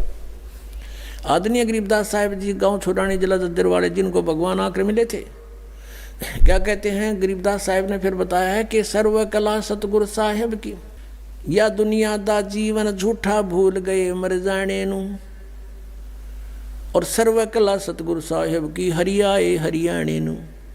वो परमात्मा हरियाणा में आए गरीबदास जी 280 वर्ष पहले, लगभग सन 1727 में, लगभग 300 वर्ष हो गए, 300 वर्ष से भी ऊपर हो गए। सन 1727 में परमात्मा आए थे, और सन 1866 में, न सन 1966 में हरियाणा और पंजाब अलग हुए। जब हरियाणा क्षेत्र का नाम पड़ा था, यो हरियाणा प्रांत बना था, उससे भी कितने वर्ष पहले, 200-250 वर्ष पहले परमात्मा ने लिख दिया, बोल दिया था, गरीबदास साहिब जी ने कहा था कि हरि आए हरियाणे नू। उनके वचन से फिर यो हरियाणा क्षेत्र आज बनकर रहा, ताकि हम इस परमात्मा की वाणी को समझा सकें। अगर ये वाणी 200 वर्ष पहले बोलते, 100 वर्ष 50 वर्ष पहले से बोलते, तो कौन से कहाँ थे, हरियाणा था ही नहीं, जब नाम निशान नहीं था। तो ये हरियाणा बनवा दिया, रिबिया वाणी हमारे को याद दिला दी कि हरि आए हरियाणे नु। दर्शकों, आपने अभी जाना कि पूर्ण परमात्मा वास्तव में कबीर साहिब जी हैं, जो सर्वोच्च परमात्मा के रूप में प्रतिष्ठित हैं। अब हम वास्तविक आजादी के मूल मंत्रों के बारे में जानते हैं। जिनका प्रमाण हमारे पवित्र ग्रंथों में मिलता है। ये मंत्र पूर्ण मोक्ष की प्राप्ति का मार्ग प्रशस्त करते हैं। अब 17वें अध्याय के गीता जी के 23वें श्लोक में कहा है कि उस सच्चिदानंद घन ब्रह्म के पाने का 3 मंत्र का जाप का निर्देश है, नथिंग एल्स। निर्देश माने नथिंग और कुछ नहीं, सिंपल ओनली डायरेक्शन। ये है, देखिएगा 17वें अध्याय का और 23वां श्लोक श्रीमद् भगवत गीता, और ये 17वां अध्याय 17वें का 23वां श्लोक है। ओम तत्सत इति निर्देश है ब्रह्मण है त्रिविध है समर्थ है ब्राह्मणा तेन वेदा च यज्ञा विहिता पुरा। ओम ओम तत् तत् सत सत, ऐसे यह 3 प्रकार का सच्चिदानंद घन ब्रह्म उस परम अक्षर ब्रह्म का मंत्र कहा है। अब सच्चिदानंद घन ब्रह्म परम अक्षर ब्रह्म का मंत्र ओम तत्सत, उसको पाने का। ओम तो पुण्यात्मा सीधा है ब्रह्म अक्षर पुरुष का, और जो तत् है वो अक्षर पुरुष का, और सत है ये परम अक्षर ब्रह्म का। ये भी कोड वर्ड है, सांकेतिक शब्द है। ओम और तत् जो सांकेतिक शब्द है वो दोनों मिलकर ये सतनाम बनता है 2 अक्षर का। और जिसका भी आज तक मोक्ष हुआ उन महापुरुषों ने इस सतनाम का जाप किया है। और जो सत है वो सारनाम की तरफ संकेत है, वो भी कोई अन्य मंत्र है, वो सांकेतिक कोड वर्ड दास के पास है, इस पृथ्वी विश्व में किसी के पास नहीं। दर्शकों, आपने अभी जाना कि जन्म और मृत्यु की जंजीरों से मुक्ति का सांकेतिक मूल मंत्र ओम तत् सत है, जिसे तत्वदर्शी संत बताता है। चलिए अब जानते हैं वास्तविक आजादी अर्थात मोक्ष प्राप्त करने के बाद आत्मा का गंतव्य कहाँ होता है। उस दिव्य स्थान में पहुंचने के बाद आत्मा को कौन कौन सी स्वतंत्रता और शांति प्राप्त होती है, देखिए। अभी तक 10वें द्वार तक ही की महिमा आप सुनते आए हो। 10वां द्वार पार हो गया पार। ये 10वां द्वार तो एक ब्रह्मांड के ही अंदर रह लेता है। और एक कबीर पंथी है जम्मू में, उसके सत्संग सुनते हैं, वो उसके भगत बताते हैं हमारा गुरुजी 11वीं खिड़की बताओ, 11वीं खिड़की। अरे वो नौका मेरे जैसा ज्ञान धरती पर नहीं, पूरे विश्व में नहीं। एक हल्दी की गांठ से पंसारी नहीं बनता। और 11वां द्वार तो काल के ही जाल में है। जिस 11वें द्वार की वो उन्हें पता ही नहीं क्या है, बोला सुरती में है, सुरती में 11वां द्वार। सुरती तो द्वार के अंदर से पार होएगी, इन्हें खक नहीं पता, ज्ञानिया ने मूर्ख बना रहे जनता को। अब क्या बताया है कि 12वां द्वार है। 11वां द्वार जो है 21 ब्रह्मांड है इस काल के। 21 ब्रह्मांड को पार करके और 7 संग ब्रह्मांड है उस अक्षर पुरुष के। उस अक्षर पुरुष के लोक में प्रवेश होते हैं उस सरपुरुष के लोक से। तो वो है 11वां द्वार जो अक्षर पुरुष के लोक में प्रवेश कराओगा। लेकिन अक्षर पुरुष के लोक में फिर हम यहीं रह गए, पार नहीं हो सके। तो फिर 12वां द्वार है जो 7 संख ब्रह्मांड काल के पार करके और सतलोक में प्रवेश करता है। वहां इन सब जगह लोक लगे हुए हैं और इस सतनाम के बगैर वो खुल नहीं सकते। तो वहां 12वें द्वार में को पार करके वो सतलोक है, वो स्थान है जहां जाने के बाद फिर लौटकर प्राणी संसार में कभी नहीं आते। उनका जन्म और मरण का दीर्घ रोग समाप्त हो जाता है। असंग जन्म तन मृत्या हो गे, जीवित क्यों ना मरे रे, और 12 मध्य महल मठबो रे। 12वां द्वार पार करके वहां वो मठ है, वो स्थान है, बहुर ना दे धरे रे। जहां जाने के बाद फिर लौटकर कभी संसार में यहां नहीं आते। ये मिट्टी की देह प्राप्त नहीं होती, वहां तो नूरी शरीर मिलता है। फिर बताया है कि दोजक बहिष्ठ सभी तैं देखे राजपाट के रसिया, और 3 लोक से तरपत नाही यो मन भोगी खसिया। यहाँ एक सरपंच बन जाता है तो इच्छा बनती है चेयरमैन बनूं। चेयरमैन बन जाता है तो सोचता है अगली बार एमएलए का दाव लगे। एमएलए बनने के बाद उसकी नीयत होती है कि मैं मंत्री बनूं। मंत्री के बाद उसकी नीयत ऑटोमेटिकल काल प्रेरणा है ये कि मुख्यमंत्री बनूं, तब बात बने ना तो कोई आनंद नहीं आया। मुख्यमंत्री की नीयत रहती है कि मैं प्रधानमंत्री बनूं। हर जो बनना था वो तो काम करा नहीं, और फिर गदा संतरी बने, मेरे कहने, क्योंकि तब से राज राज मदमानम और जन्म तीसरे शुक्र सवानम। अब क्या बताते हैं परमात्मा? दोजक माने नरक, बहिष्ट मीन स्वर्ग। दोजक बहिष्ट सभी ते देखे राजपाट के रसिया, और 3 लोक से तिरपत नाही ये मन भोगी खसिया। इसने चाहे 3 लोक भी दे दे जब भी इतना इसकी व्यर्थ, इतनी घटिया वृत्ति है, न सोचा और देख लो कि तो पा जाता। अरे इतने मृत्यु हो जाए फिर यही सैर सपट्टा करता फिर कुत्ता बनकर गलियों में जूठे टूक खावे ये। फिर क्या बताते हैं? सतगुरु मिले तो इच्छा मिटे, और पद मिल पदे समाना, और चल हंसा उस लोक पठाऊं जो आदि अमर अस्थाना। यानी सतगुरु मिलेंगे, सच्चे संत मिलेंगे, सतगुरु मिले तो इच्छा मिटे, पद मिल पदे समाना। श्रीमद् भगवद गीता अध्याय नंबर 15 के श्लोक नंबर 4 में कहा है कि जब तत्वदर्शी संत मिल जावे उसके पश्चात परमेश्वर के उस परम पद की खोज करनी चाहिए, जहां जाने के बाद साधक फिर लौटकर कभी संसार में नहीं आते। उसके लिए क्या बताया है? गीता ज्ञानदाता तो कहता कि तत्वदर्शी संतों की खोज करो। गीता जी अध्याय नंबर 17 के श्लोक नंबर 23 में कहा कि उस परमात्मा के उस परम पद के पाने की ओम तत्सत इति निर्देश है ब्रह्मण त्रिविध समर्थ है। उस 3 मंत्र के जाप से वो परम पद प्राप्त होगा। ये पद्धति है। पद्धति माने वे ऑफ वर्शिप, पूजा का मार्ग, पूजा की पद्धति।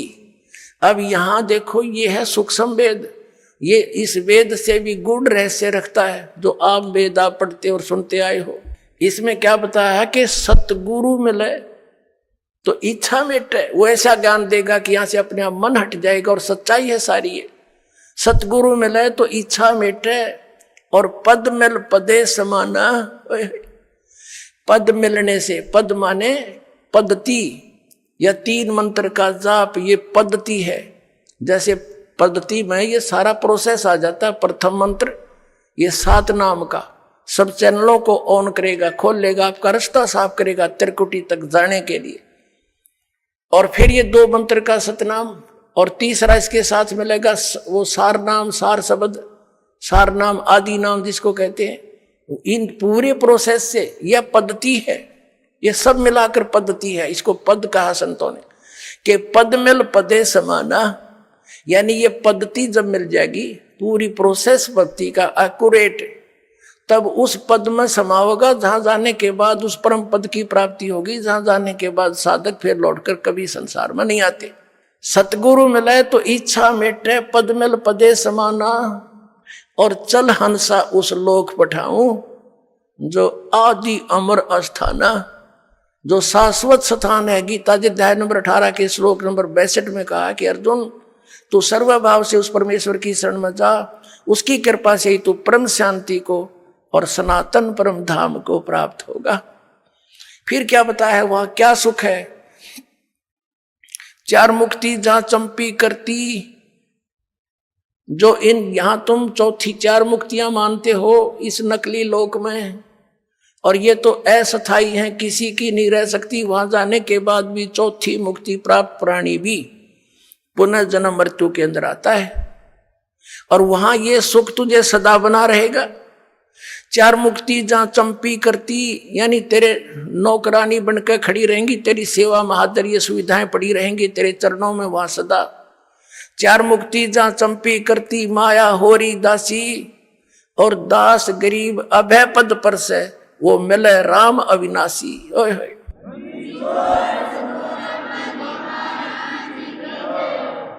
4 मुक्ति जहां चंपी करती, माया होरी दासी, और गरीबदास जी कह रहे हैं दास गरीब अभय पद पर से।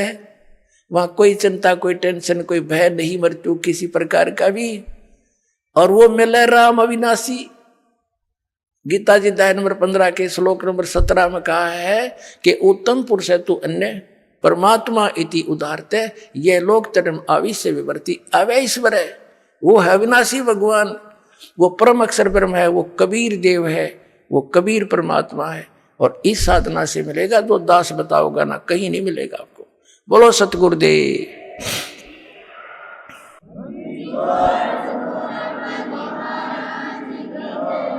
परमात्मा कहते समझा है तो सिर दर पाओ, भौर नहीं रे सादाओ, फिर ये अवसर नहीं मिलेगा। बोलो सतगुरुदेव की जय हो।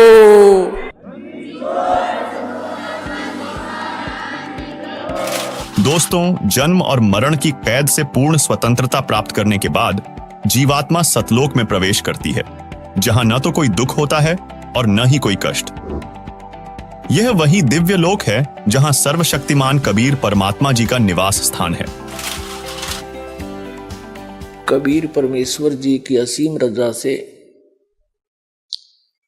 आप सभी पुण्यात्माएं ये सत्संग श्रवण कर रहे हैं। परमात्मा ने, कबीर भगवान ने, जो हम सब के पिता हैं, हम सब के जनक हैं,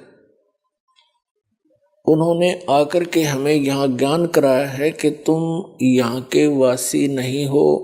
जिस स्थान पर आप रह रहे हो ये आपका स्थायी स्थान नहीं है।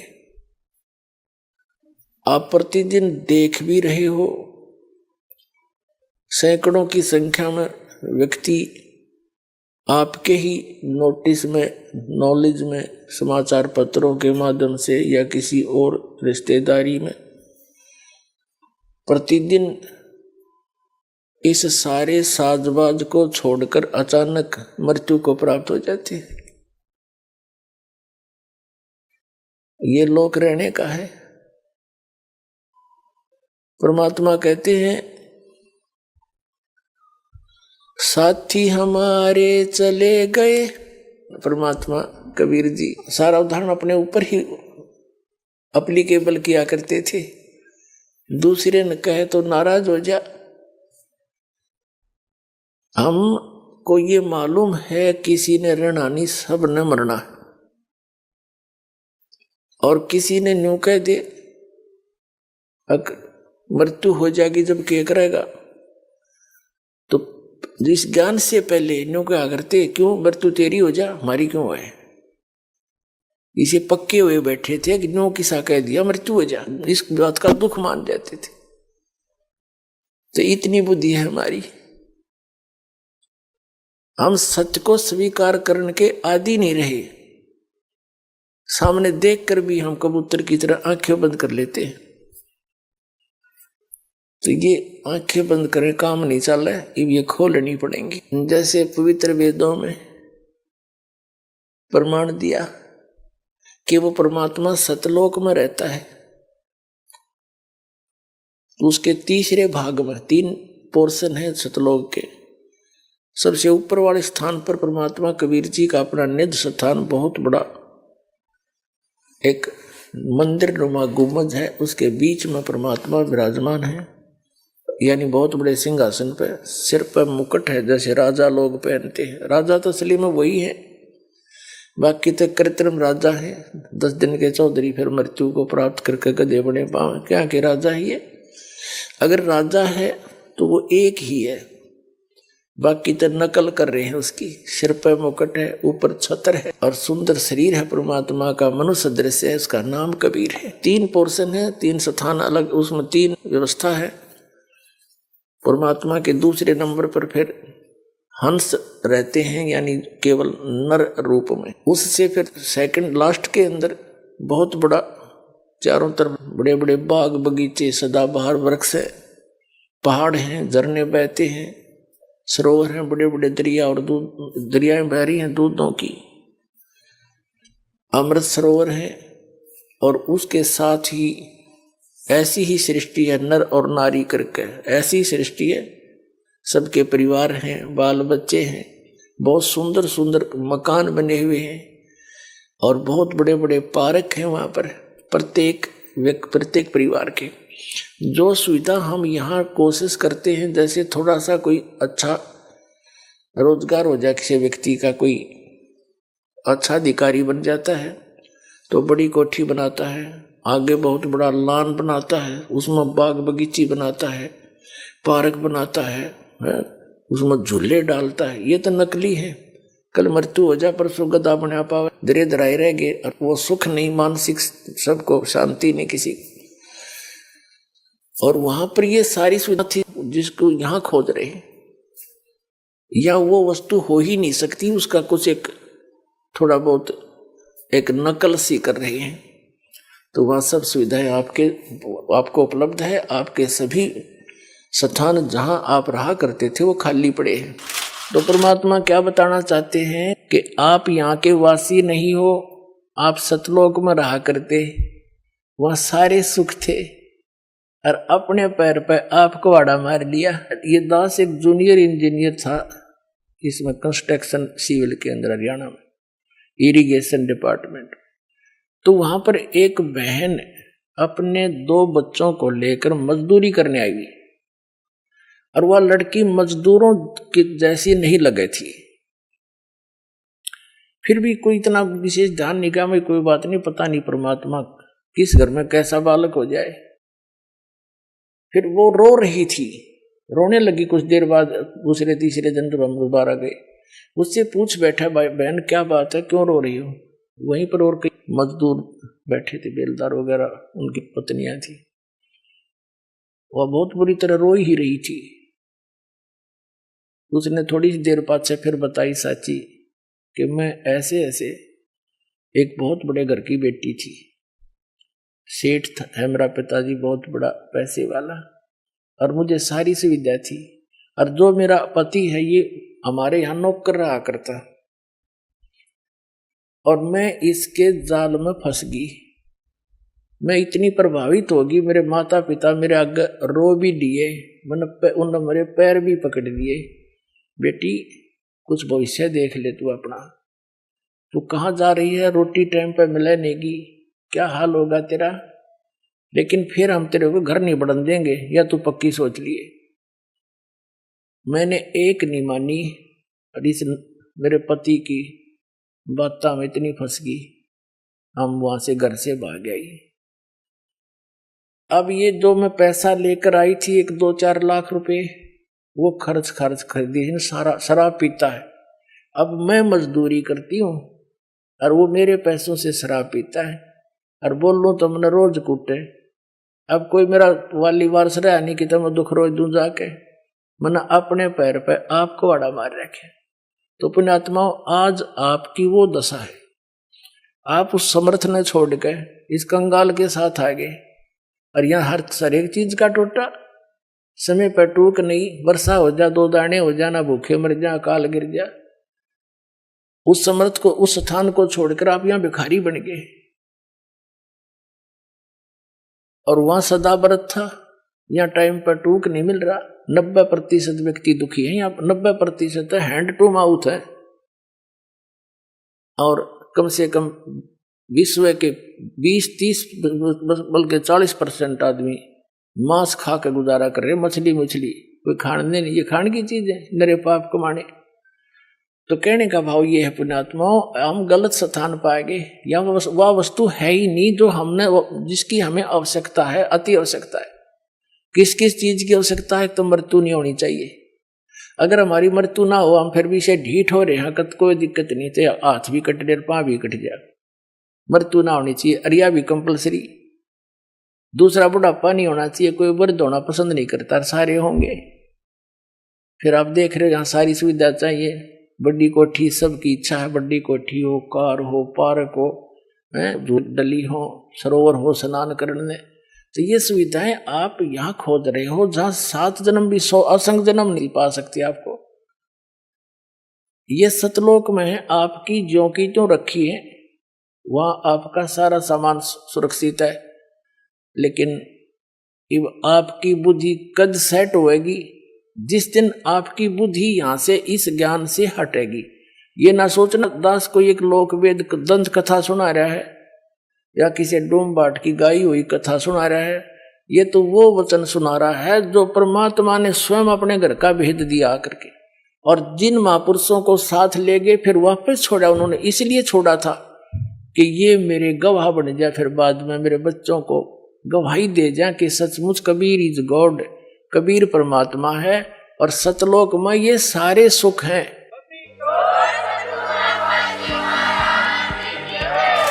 दर्शकों, अभी आपने जाना कि आत्मा किन जंजीरों में बंधी हुई है और हम कैसे इन जंजीरों से वास्तविक स्वतंत्रता प्राप्त कर सकते हैं। लेकिन अब एक गंभीर प्रश्न सामने आता है कि सवाल नंबर 3, आखिर हम सभी जीव आत्माएं इस जन्म और मृत्यु के चक्र में कैसे फंस गईं? पवित्र ग्रंथों में दिए गए प्रमाणों के अनुसार प्रत्येक प्राणी का वास्तविक निवास स्थान सतलोक है, लेकिन हम सभी अपनी अज्ञानता और गलतियों के कारण जन्म और मृत्यु के चक्र में फंस गए।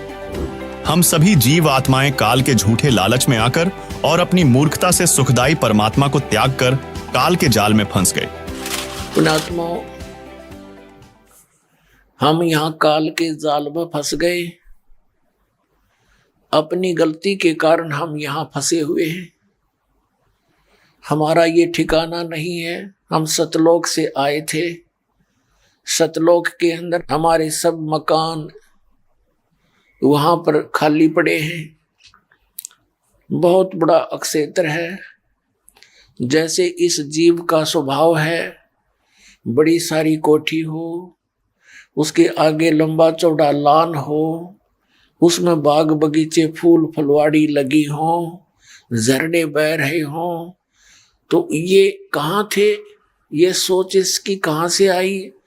सतलोक के अंदर ये सब व्यवस्था, सब सुविधाएं आप जी को उपलब्ध थी। हम समुद्र को छोड़कर एक छोटे से तालाब में आ गए, जो कभी सूख जाता है, तरफ तरफ कर मछलियां मर जाती हैं, वर्षा होती है तो फिर भर जाता है। तो यहाँ प्रलय और उत्पत्ति ऐसे चलती है। और सतलोक समुद्र है, वहां पर कभी अकाल नहीं आता, प्रलय नहीं होती। हम वहां रहा करते थे।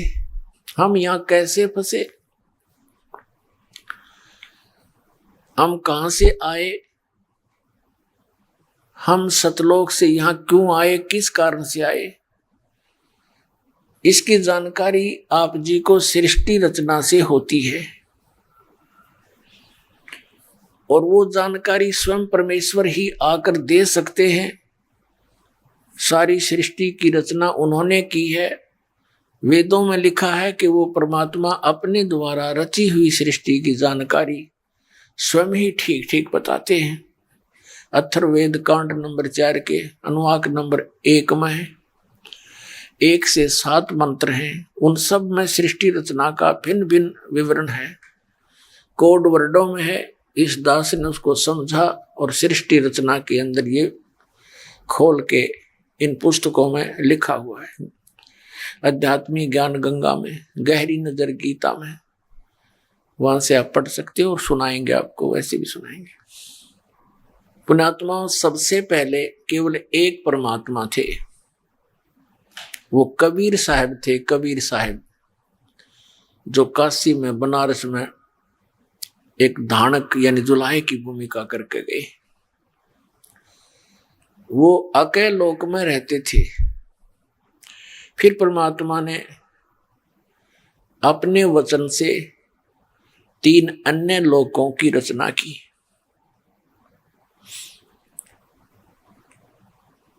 अकेले लोक से नीचे अगम लोक, उससे नीचे अलख लोक और सबसे नीचे सतलोक। और वही कबीर देव, कबीर साहब अन्य 3 लोकों में भी स्वयं ही अन्य रूप धारण करके अलग अलग स्थानों पर स्वयं ही विराजमान हुए। अब हम सचखंड से स्टार्ट करेंगे। सतलोक के अंदर परमात्मा ने सबसे पहले एक वचन से 16 द्वीप रचे और साथ में एक मान सरोवर रचा। फिर उसने 16 वचनों से 16 पुत्रों की उत्पत्ति की, जिनमें से एक अचिंत नाम का पुत्र भी है। और 16 पुत्रों को अलग अलग द्वीपों में रहने की आज्ञा दे दी। वे वहां रहने लगे। परमेश्वर ने अचिंत से कहा कि तू आगे सृष्टि रच, अब अचिंत ने अपने वचन से अक्षर पुरुष की उत्पत्ति की। अक्षर पुरुष मानसरोवर में जाकर सो गया, नहाने गया था, वहां लेट गया, गहरी नींद आ गई। वहां श्वासों से शरीर नहीं है सतलोक के अंदर। बहुत देर तक जब बाहर नहीं निकला तो परमात्मा ने उसी सरोवर से जल उठाया, अपने वचन से एक अंडा बनाया, अंडे में एक आत्मा अपने वचन से प्रवेश की, उसको नीचे छोड़ दिया। अंडा गड़गड़ गड़गड़ करता हुआ नीचे को जा रहा था। अक्षर पुरुष की निंद्रा भंग होगी और वो क्रोध से कुछ कोप सा उसके अंदर था कि किसने मेरी निंद्रा भंग कर दी। आंखें खोली तो सामने एक अंडा था। उसका जो क्रोध था, जैसे आज भी यही वृत्ति हमारे अंदर है, कोई सूते व्यक्ति को जगा देता है, एकदम वो महसूस करता है कि तूने क्यों उठा दिया मुझे। इस दृष्टिकोण से उसने कुछ क्रोध से देखा, वो कोप अंडे से टकराया, अंडे दो भाग हो गया, उसमें से ये ज्योत निरंजन काल निकला। इसको कैल बोलते हैं, कैल। काल तो यू बाद में बना, इसी को सरपुरुष भी कहते हैं, इसी को ब्रह्म भी कहते हैं। परमात्मा ने कहा कि तुम दोनों बाहर आओ। अक्षर पुरुष तुम निद्रा में थे, तुम्हें जगाने के लिए ये सब क्रिया की और बाहर आ जाओ। जब वो दोनों बाहर आ गए, सरपुरुष और अक्षर पुरुष, ये काल ज्योत निरंजन और अक्षर पुरुष, ये दोनों बाहर आए, तब परमात्मा ने कहा कि तुम दोनों जाओ अचिंत के द्वीप में रहो। और अचिंत से कहा कि पुत्र, समर्थ के काम को समर्थ ही कर सकता है, जिसका काम उसी को साजे और करे तो मूर्ख बाजे। अब ये झटका अपने पुत्र को इसलिए दिया था परमात्मा ने कि कहीं ये फिर टांग ना अड़ा दें बीच में। अब इनको दिखा दूं तुम्हारी कितनी सामर्थ्य है, तुम्हारा कितना सामर्थ्य है, तुम कितना काम कर सकते हो। अचिंत ने भी कान पकड़ लिए कि दाता, आपके कार्य को आप ही कर सकते हो। उसके पश्चात परमेश्वर ने हम सभी आत्माओं की उत्पत्ति की अपने वचन से, और हमें सबको अलग अलग द्वीप दे दिए रहने के लिए। सदाबहार बाग बगीचे, सदाबहार सब फ्रूट और सब काजू किस्मत सेब संतरे, और वहां का जल कभी खराब नहीं होता। वहां के दूध दही के सरोवर भरे पड़े हैं, वो कभी खराब नहीं होते। वहां के मान सरोवर से एक सैंपल यहाँ नीचे पृथ्वी पर भेजा भगवान ने कि आने वाले समय में प्रमाण बनेगा मुझे पहचानने में और सतलोक को जानने में। वहां से एक सैंपल भेज रखे परमात्मा ने, गंगा नामक दरिया, ये सतलोक से आई, निरंजन के प्रथम लोक से फिर इस ब्रह्मांड में प्रवेश हुई। सबसे पहले विष्णु के लोक में आई, विष्णु के लोक से फिर शिव के लोक में आई, शिव के लोक से फिर ये यहाँ हिमालय के ऊपर आकर के वहां प्रकट हुई। अब ये कैसे आती है? अब जैसे हम क्या देखते हैं, जैसे बादल क्या होते हैं, बादल देखने में तो ऊपर कितने अपने आप घूम रहे हैं, जैसे इनमें कोई वजन ही ना हो और इनके अंदर अरबों टन जल होता है। ऐसे ही इससे भी सूक्ष्म रूप से वाष्प रूप में ये वहां से चली और यहाँ आकर बर्फ रूप में प्रकट हुई। बर्फ बन गई ठंडे क्षेत्र में आकर के फिर पिघल कर नीचे दरिया का रूप धारण करके चल पड़ी।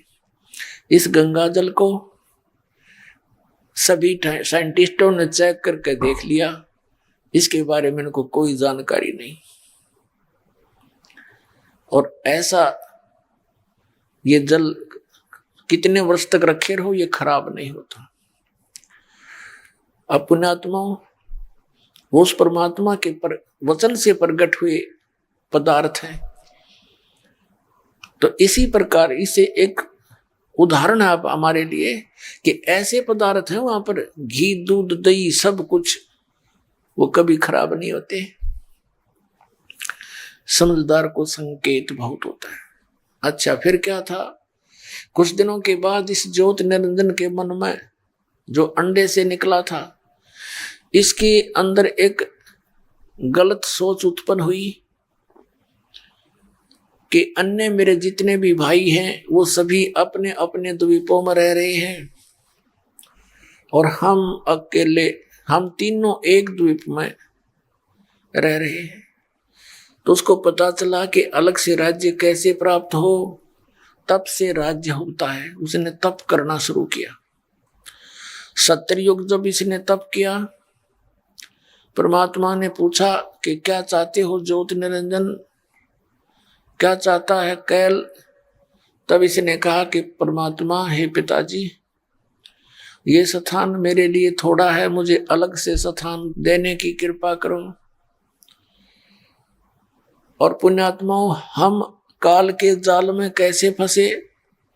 जब ये तपस्या कर रहा था, हम इसको देख देख कर इसके ऊपर आसक्त हो गए कि देखो कितने दिन से खड़ा है। कभी इस पैर पे खड़ा, एक पैर पे खड़ा होकर के तपस्या की इसने, कभी दूसरे पैर को बदल लेता है, कभी उसको उस पे खड़ा हो जाता है। और कितने दिन हो गए हम आसक्त हो गए। परमात्मा ने संकेत किया था कि बच्चों तुम ना देखो इसकी तरफ, मस्त रहो, इसकी क्रिया को ना देखो। हम ऊपर से तो ऐसे हो गए जैसे हम नहीं चाहते इसको, लेकिन अंदर से कसक घनी होगी। वो तो अंतर्यामी है, कबीर देव, सतपुरुष, वो अकाल मूर्त, वो सब जान गए कि काम इनका भी बिगड़ गया। तब उससे पूछा कि तू क्या चाहता है, बोल, किस लिए तपस्या कर रहा है? तब इसने बता दिया कि प्रभु मेरे को और स्थान दे दो, ये कम है। तब परमात्मा ने कहा ठीक है भाई, तेरे 70 युग के तप के बदले में 21 ब्रह्मांड दे देता हूं, ले जा। 21 ब्रह्मांड दे दिए। जैसे एक धनी व्यक्ति अपने पुत्र को उसके हिस्से के 21 प्लाट बांट दे। अब वहां जाकर देखा खाली प्लाट दिखाई दिए, ब्रह्मांड खाली थे। इसने सोचा कुछ सामग्री भी चाहिए जिससे रचना रचूं। इसने फिर तपस्या शुरू की। प्रभु ने पूछा क्या मांगता है भाई, अब क्या चाहता है तू? कि हे भगवान, हे पिताजी, मुझे सृष्टि रचने की कुछ सामग्री दे दो ताकि मैं कुछ रचना कर सकूं। परमात्मा ने कहा ठीक है, 5 तत्व और 3 गुण दे दिए, ले बच्चा खेल खिलौनों से। अब इसने सोचा कि इसके अंदर कुछ जीव आत्मा भी हो। इसने वहां पर रचना रची। फिर सोचा कि अकेला मकान बना लिया प्लाट में, और बालक है नहीं, अकेला कहाँ क्या करूंगा। तो इसने सोचा कि कुछ आत्माएं भी मेरे साथ हों और उनको इन 3 गुणों से, 5 तत्वों से अपने हिसाब से रचना रचूं। इसने फिर तपस्या शुरू की। जब 64 युग तक इसने तीसरी बार तप किया, तब परमात्मा ने कहा कि तूने जो मांगा था भाई मैंने दे दिया, अब तू और क्या चाहता है? तब इसने कहा पिताजी मुझे कुछ आत्माएं दे दो, मेरा अकेले का दिल नहीं लगता। तब परमेश्वर ने कहा कि भाई बात सुन, ये मेरा अंश है, मेरी आत्मा है, मेरे शरीर से प्रकट हुई है, इनके प्रति मेरा विशेष मोह है, लगाव है। और मैं इनको तेरे को नहीं दे सकता, तो इनको तंग करेगा मेरी आत्माओं को। इसने कहा नहीं भगवान, मैं सत का राज करूंगा, जो जैसा कर्म करेगा मैं केवल उतना ही फल दूंगा, मैं किसी को एक्स्ट्रा तो तंग नहीं करूंगा। परमेश्वर ने कहा कि नहीं, इसके बदले मैं आपको कुछ नहीं दे सकता। हाँ, एक बात है कि यदि कोई सब इच्छा से तेरे साथ जाना चाहता है तो ले जा इनको। ये ज्योति निरंजन हमारे पास आया, जो जितनी भी आत्माएं चींटी से लेकर हाथी तक, सूक्ष्म से सूक्ष्म जीवाणु और रंग से लेकर राजा तक, जो ही काल के जाल में यहाँ फंसे हुए हैं किस ब्रह्मांड में, ये सभी आत्माएं सतलोक में रहा करती थी। तो वहां हमारे पास ये ज्योति निरंजन काल आया। हम तो पहले ही इसके ऊपर आसक्त थे, इसके आते ही हम चारों तरफ झूम गए इसके। इसने कहा कि मैंने पिताजी से तपस्या करके और 21 ब्रह्मांड लिए हैं, वहां पर स्वर्ग बनाऊंगा, महास्वर्ग बनाऊंगा, हीरे पन्ने जवाहरातों के पहाड़ बनाऊंगा, झरने बनाऊंगा, आप चलोगे हमारे साथ? हमने सबने कहा कि हम तैयार हैं, यदि पिताजी आज्ञा दे तो हम तैयार हैं। अब ज्योति निरंजन परमेश्वर के पास गया और कहा प्रभु, कुछ आत्माएं मेरे साथ जाने को तैयार हैं, आपकी अनुमति चाहते हैं। परमेश्वर ने कहा कि चल मेरे सामने तू सभी करती गवा दे, फिर मैं दे दूंगा, भेज दूंगा तेरे साथ। परमात्मा हमारे पास आए, साथ में ज्योति निरंजन। परमेश्वर ने कहा कि जो आत्मा ज्योति निरंजन के साथ इसके लोक में रहना चाहते हैं वो सभी करती दें, हाथ उठाओ। उस समय सब शर्मा गए कि पिताजी के सामने कैसे हाँ करें, नीची गर्दन कर ली और सन्नाटा छा गया। तब परमेश्वर कबीर देव ने कहा सतपुरुष ने कि हे ज्योति निरंजन, आप तो कह रहे थे कि कुछ आत्माएं मेरे साथ जाने को तैयार हैं, ये तो कोई नहीं बोल रहा। तब एक आत्मा ने सोचा कि अब चूक गए तो चूके गए, फिर कभी नहीं जा पाऊंगे इसके साथ।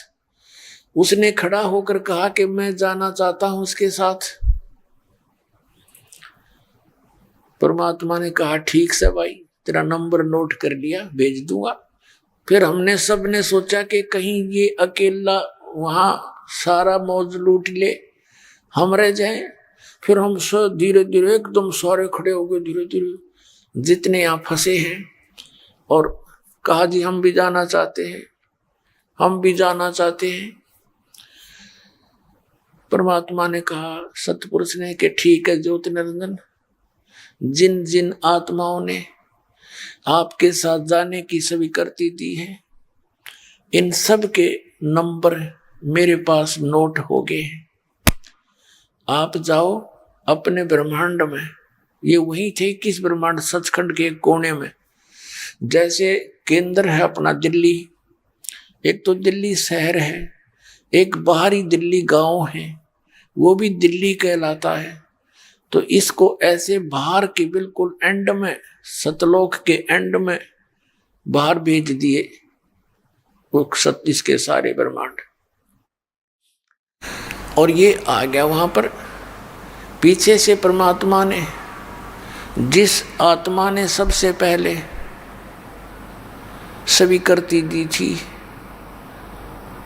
उसका स्त्री बना दिया, एक युवा लड़की बना दिया। उसके स्त्री इंद्री नहीं लगाई, बाकी शेष अंग इंद्री स्त्री वाले बना दिए। और उसके अंदर हम सभी आत्माओं को बीज रूप में, सूक्ष्म रूप में अपने वचन से प्रवेश कर दिया। उसका नाम प्रकृति देवी रखा, उसको माया भी कहने लगे। तो इस प्रकृति देवी नाम रखा। आगे चल के ये दुर्गा कहलाई, देवी दुर्गा कहलाई। और इससे परमात्मा ने कहा, बेटी मैंने तुझे वचन शक्ति दे दी है और सभी जीव जिन्होंने उसके पास जाने की, काल के पास जाने की स्वीकृति सहमति व्यक्त की थी, उन सबको तेरे अंदर बेटा फीड कर दिया है। अब वचन से तू जितने जीव चाहेगी और वो काल जितना ज्योति निरंजन जितने जीव है तो उत्पन्न कर सकती है, नर और मादा। और अब जाओ आप उस ज्योति निरंजन के लोक में। दुर्गा को यानी देवी को वहां भेजने के लिए अपने पुत्र सहजदास से कहा कि सहजदास जा अपनी बहन को ज्योति निरंजन के पास छोड़िया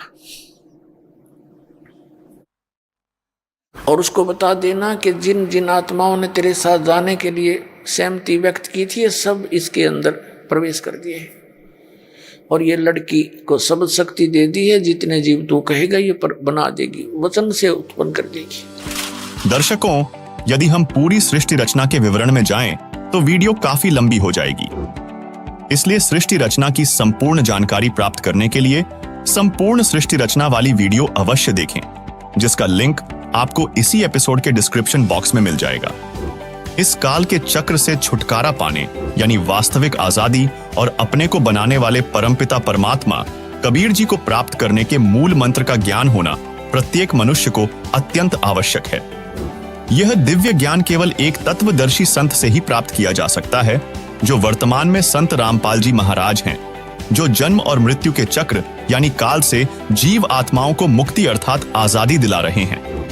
अतः आपसे निवेदन है कि तत्वदर्शी संत रामपाल जी महाराज के सत्संगों को प्रतिदिन संत रामपाल जी महाराज YouTube चैनल पर अवश्य देखें, जिससे आपको काल जाल से यानी जन्म मृत्यु से स्वतंत्र होने का मार्ग प्राप्त हो सके। तो दर्शकों, आज आपने जाना वास्तविक आजादी की संपूर्ण जानकारी। आज के लिए बस इतना ही, मिलते हैं अगली वीडियो में। आइए अब हम उन श्रद्धालुओं के अनुभव जानते हैं जो जगत गुरु तत्वदर्शी संत रामपाल जी महाराज जी से दीक्षा प्राप्त कर चुके हैं तथा उनके द्वारा बताए गए भक्ति मार्ग पर चल रहे हैं। आइए अब सुनते हैं संत रामपाल जी महाराज से नाम दीक्षा लेकर सत भक्ति करके अद्भुत लाभ प्राप्त करने वाले अनुयायियों के विचार। दर्शकों, आज के भागदौड़ भरे जीवन में मानसिक शांति मिलना अत्यंत मुश्किल हो गया है। लोग शांति पाने के लिए वीकेंड मनाने जाते हैं, छुट्टियां सेलिब्रेट करते हैं, पर फिर भी क्षणिक पल भर की शांति के सिवाय कुछ हाथ नहीं लगता। साथ ही शारीरिक कष्टों से तो आज का मानव इस कदर घिरा हुआ है कि उससे निजात पाने के लिए हर धार्मिक स्थलों के दरवाजे खटखटाता है, देवी देवताओं की पूजा अर्चना करता है। कुछ ऐसा ही करती थीं रांची झारखंड की मनिता कुमारी जी। गृह कलेश और दुख कष्टों से इतनी परेशान थी कि बस सुख शांति की ही कामना भगवान से किया करती थी, जिसको पाने के लिए इन्होंने देवी देवताओं को पूजा, तीर्थ व्रत किए और 10 वर्ष जय गुरुदेव पंथ में बिताए। एक दिन ये प्रभावित होती हैं टीवी चैनल पर चल रहे एक संत के आध्यात्मिक विचारों से। इन्होंने हर उस पहलू पर नजर डाली जो उस संत को अन्य संतों से अलग कर रहे थे। सोच विचार कर उन संत जी से नाम दीक्षा ग्रहण की और हर वो सुख मिला जिसकी इन्हें तलाश थी। दर्शकों, टीवी चैनल पर आ रहे वो संत कोई और नहीं बल्कि तत्वदर्शी संत रामपाल जी महाराज जी थे, जिन्होंने मात्र आशीर्वाद से इनका जीवन खुशहाल कर दिया। इनका शारीरिक कष्ट दूर हुआ, मां की भूत प्रेत बाधा दूर हुई, घर में से नशे का अंत हुआ और सर्व सुख शांति मिली। अब सुनिए मनिता कुमारी जी की संपूर्ण आध्यात्मिक सफर की कहानी। जी नमस्कार। नमस्कार सर। क्या नाम है जी आपका? मुनीता कुमारी। बहन जी कहाँ से आए आप? हम रांची झारखंड गांव पुंदाक। बहन जी, संत रामपाल जी महाराज जी से जुड़ने से पहले क्या भक्ति साधना करते थे? संत रामपाल जी महाराज से जुड़ने से पहले देवी देवताओं की भक्ति करते थे। उसके बाद जय गुरुदेव पंथ में जुड़े। जय गुरुदेव पंथ में जुड़े 10 साल तक रहे जय गुरुदेव पंथ में। उसमें कोई भी लाभ नहीं मिलने लगा। उसके बाद इतना तीर्थ व्रत किए फिर भी कुछ भी लाभ नहीं मिला। किस प्रकार का लाभ आप चाह रहे थे जय गुरुदेव पंथ से? घर में भी शांति चाहिए, सब कुछ लाभ चाहिए, जैसे शरीर में भी दर्द होता था, वो भी नहीं मिल रहा था। घर में भी लड़ाई उड़ाई होता था, घर में ड्रिंक सब करते थे। फिर माँ बेटे यानी कि पिताजी भी लड़ाई करते थे, भैया से भी लड़ाई होता था। बहुत घर में अशांति था, कोई ठीक नहीं था। देखिए बहन जी, आप 10 साल से जय गुरुदेव पंथ से जुड़े हुए थे। आपने और भी बहुत सारी पूजाएं की है। जैसे कि आपने बताया कि आप झारखंड से बिलोंग करते हैं और संत रामपाल जी महाराज जी हरियाणा से हैं। झारखंड से इतनी दूर हरियाणा में संत रामपाल जी महाराज जी के बारे में आपको कैसे पता चला? हम लोग टीवी चैनल खोले, मेरा भैया एक दिन टीवी चैनल खोले, उस चैनल में संत रामपाल जी महाराज का सत्संग आया। 10 मिनट से 5 मिनट हम लोग देखे सत्संग। तो सत्संग में अच्छा प्रवचन बता रहे थे संत रामपाल जी महाराज ने। तो उस सत्संग को देखते देखते हम लोग को मन आकर्षित होने लगा। उसके बाद पता भी नहीं था कि चैनल के कौन चैनल में देता है कह के। फिर ख़त्म हो गया पूरा ये सत्संग। उसका दूसरा दिन जब हम लोग चैनल खोजने लगे तो चैनल भी नहीं मिलने लगा, पता भी नहीं था कि कै बजे से देता है उसको। फिर 2-3 दिन हम लोग ऐसे ही ट्राई किए टीवी में। फिर एक दिन अचानक आ गए तो उस टाइम को हम लोग लिख लिए कि 7:30 बजे से चालू होता है। उस दिन से लगातार हम लोग 1 साल तक सुने सत्संग। पहले जय गुरुदेव में थे तो ज्ञान उतना नहीं ना था, इसलिए फिर 1 साल तक हम लोग सत्संग सुने।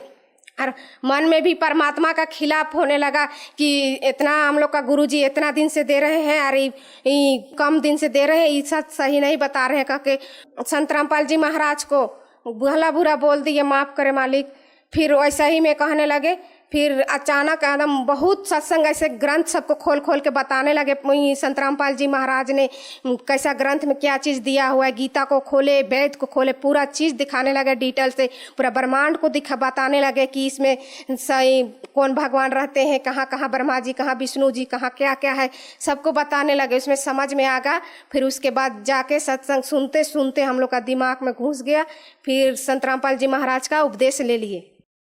आपने संत रामपाल जी महाराज जी का सत्संग आपने लगातार 1 साल तक सुना और आपने हर एक उस पहलू पर नज़र डाली जो संत रामपाल जी महाराज जी को अन्य संतों से अलग करते हैं। तो वो कौन कौन सी बातें हैं जिसे अन्य संतों व संत रामपाल जी महाराज जी को अलग करती है?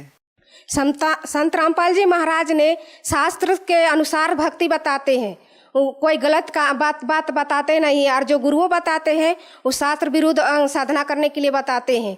और जो संत रामपाल जी बताते हैं वो बताते हैं कि साधना करने से ये लाभ होगा, वो लाभ होगा, सतलोक जाना है, मोक्ष की प्राप्ति होगा। और दो अन्य गुरु हैं वो लोग ये चीज़ नहीं बताते। वो लोग बोलते हैं कि कर्म किया है तो भोगना ही पड़ेगा। और संत रामपाल जी का बोलते हैं कि सत गुरु जब किए हो और जो गुरु किए हो और तेरा कर्म ही नहीं कटेगा तो फालतू गुरु है कह के बताते हैं संत रामपाल जी महाराज। संत रामपाल जी महाराज जी ने अपने ज्ञान में ये बताया कि भक्ति करने से पापकर्म कट जाते हैं। जब आपने संत रामपाल जी महाराज जी से नाम दीक्षा ली तो आपको क्या क्या लाभ मिले?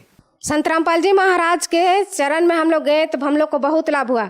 मेरा शरीर में बहुत दर्द देता था, वो भी प्रथम नाम लेते ही मंत्र करने से ही मेरा पूरा दर्द खत्म हो गया। जो संत रामपाल जी महाराज जो मंत्र देते हैं वो मंत्र में इतना शक्ति है कि जितना अंदर में बीमारी रहता है वो दूर हो जाता है वो मंत्र के करने से ही। और कोई लाभ?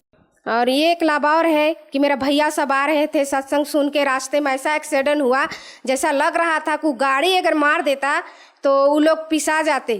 फिर भी परमात्मा संत रामपाल जी महाराज ने ऐसी दया की कि एक खरोच भी नहीं आया वो लोग को।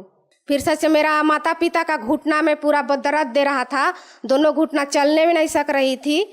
संत रामपाल जी महाराज ने ऐसे चमत्कार कर दिए कि दोनों का घुटना दर्द खत्म हो गया।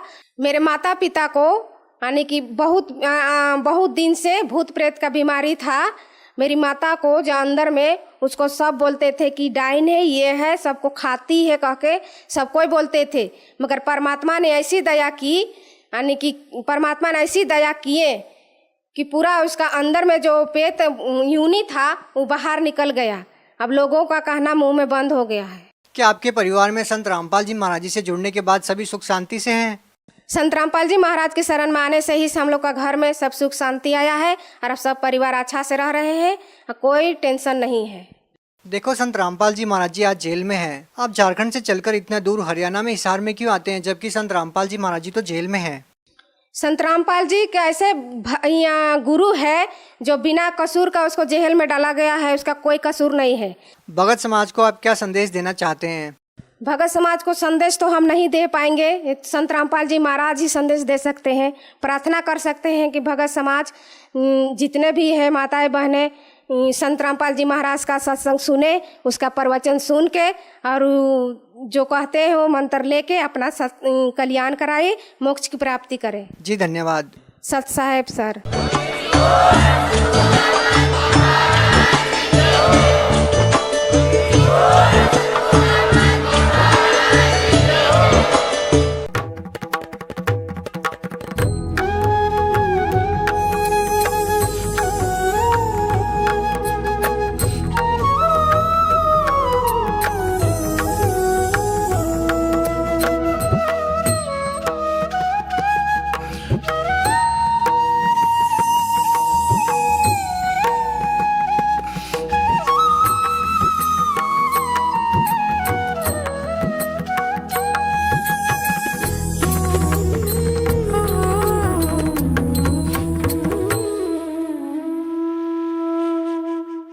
आप सुन रहे थे जगत गुरु तत्वदर्शी संत रामपाल जी महाराज जी के मंगल प्रवचन। अधिक जानकारी के लिए विजिट कीजिए हमारी वेबसाइट www.jagatgururampalji.org। संत रामपाल जी महाराज जी के शुभ आशीर्वाद से पूरे विश्व भर में 500 से भी ज्यादा नाम दीक्षा केंद्र हैं, जिन पर संत रामपाल जी महाराज जी द्वारा ऑनलाइन निशुल्क नाम दीक्षा दी जा रही है। अपने नजदीकी नाम दीक्षा केंद्र का पता करने के लिए संपर्क करें 8222880541।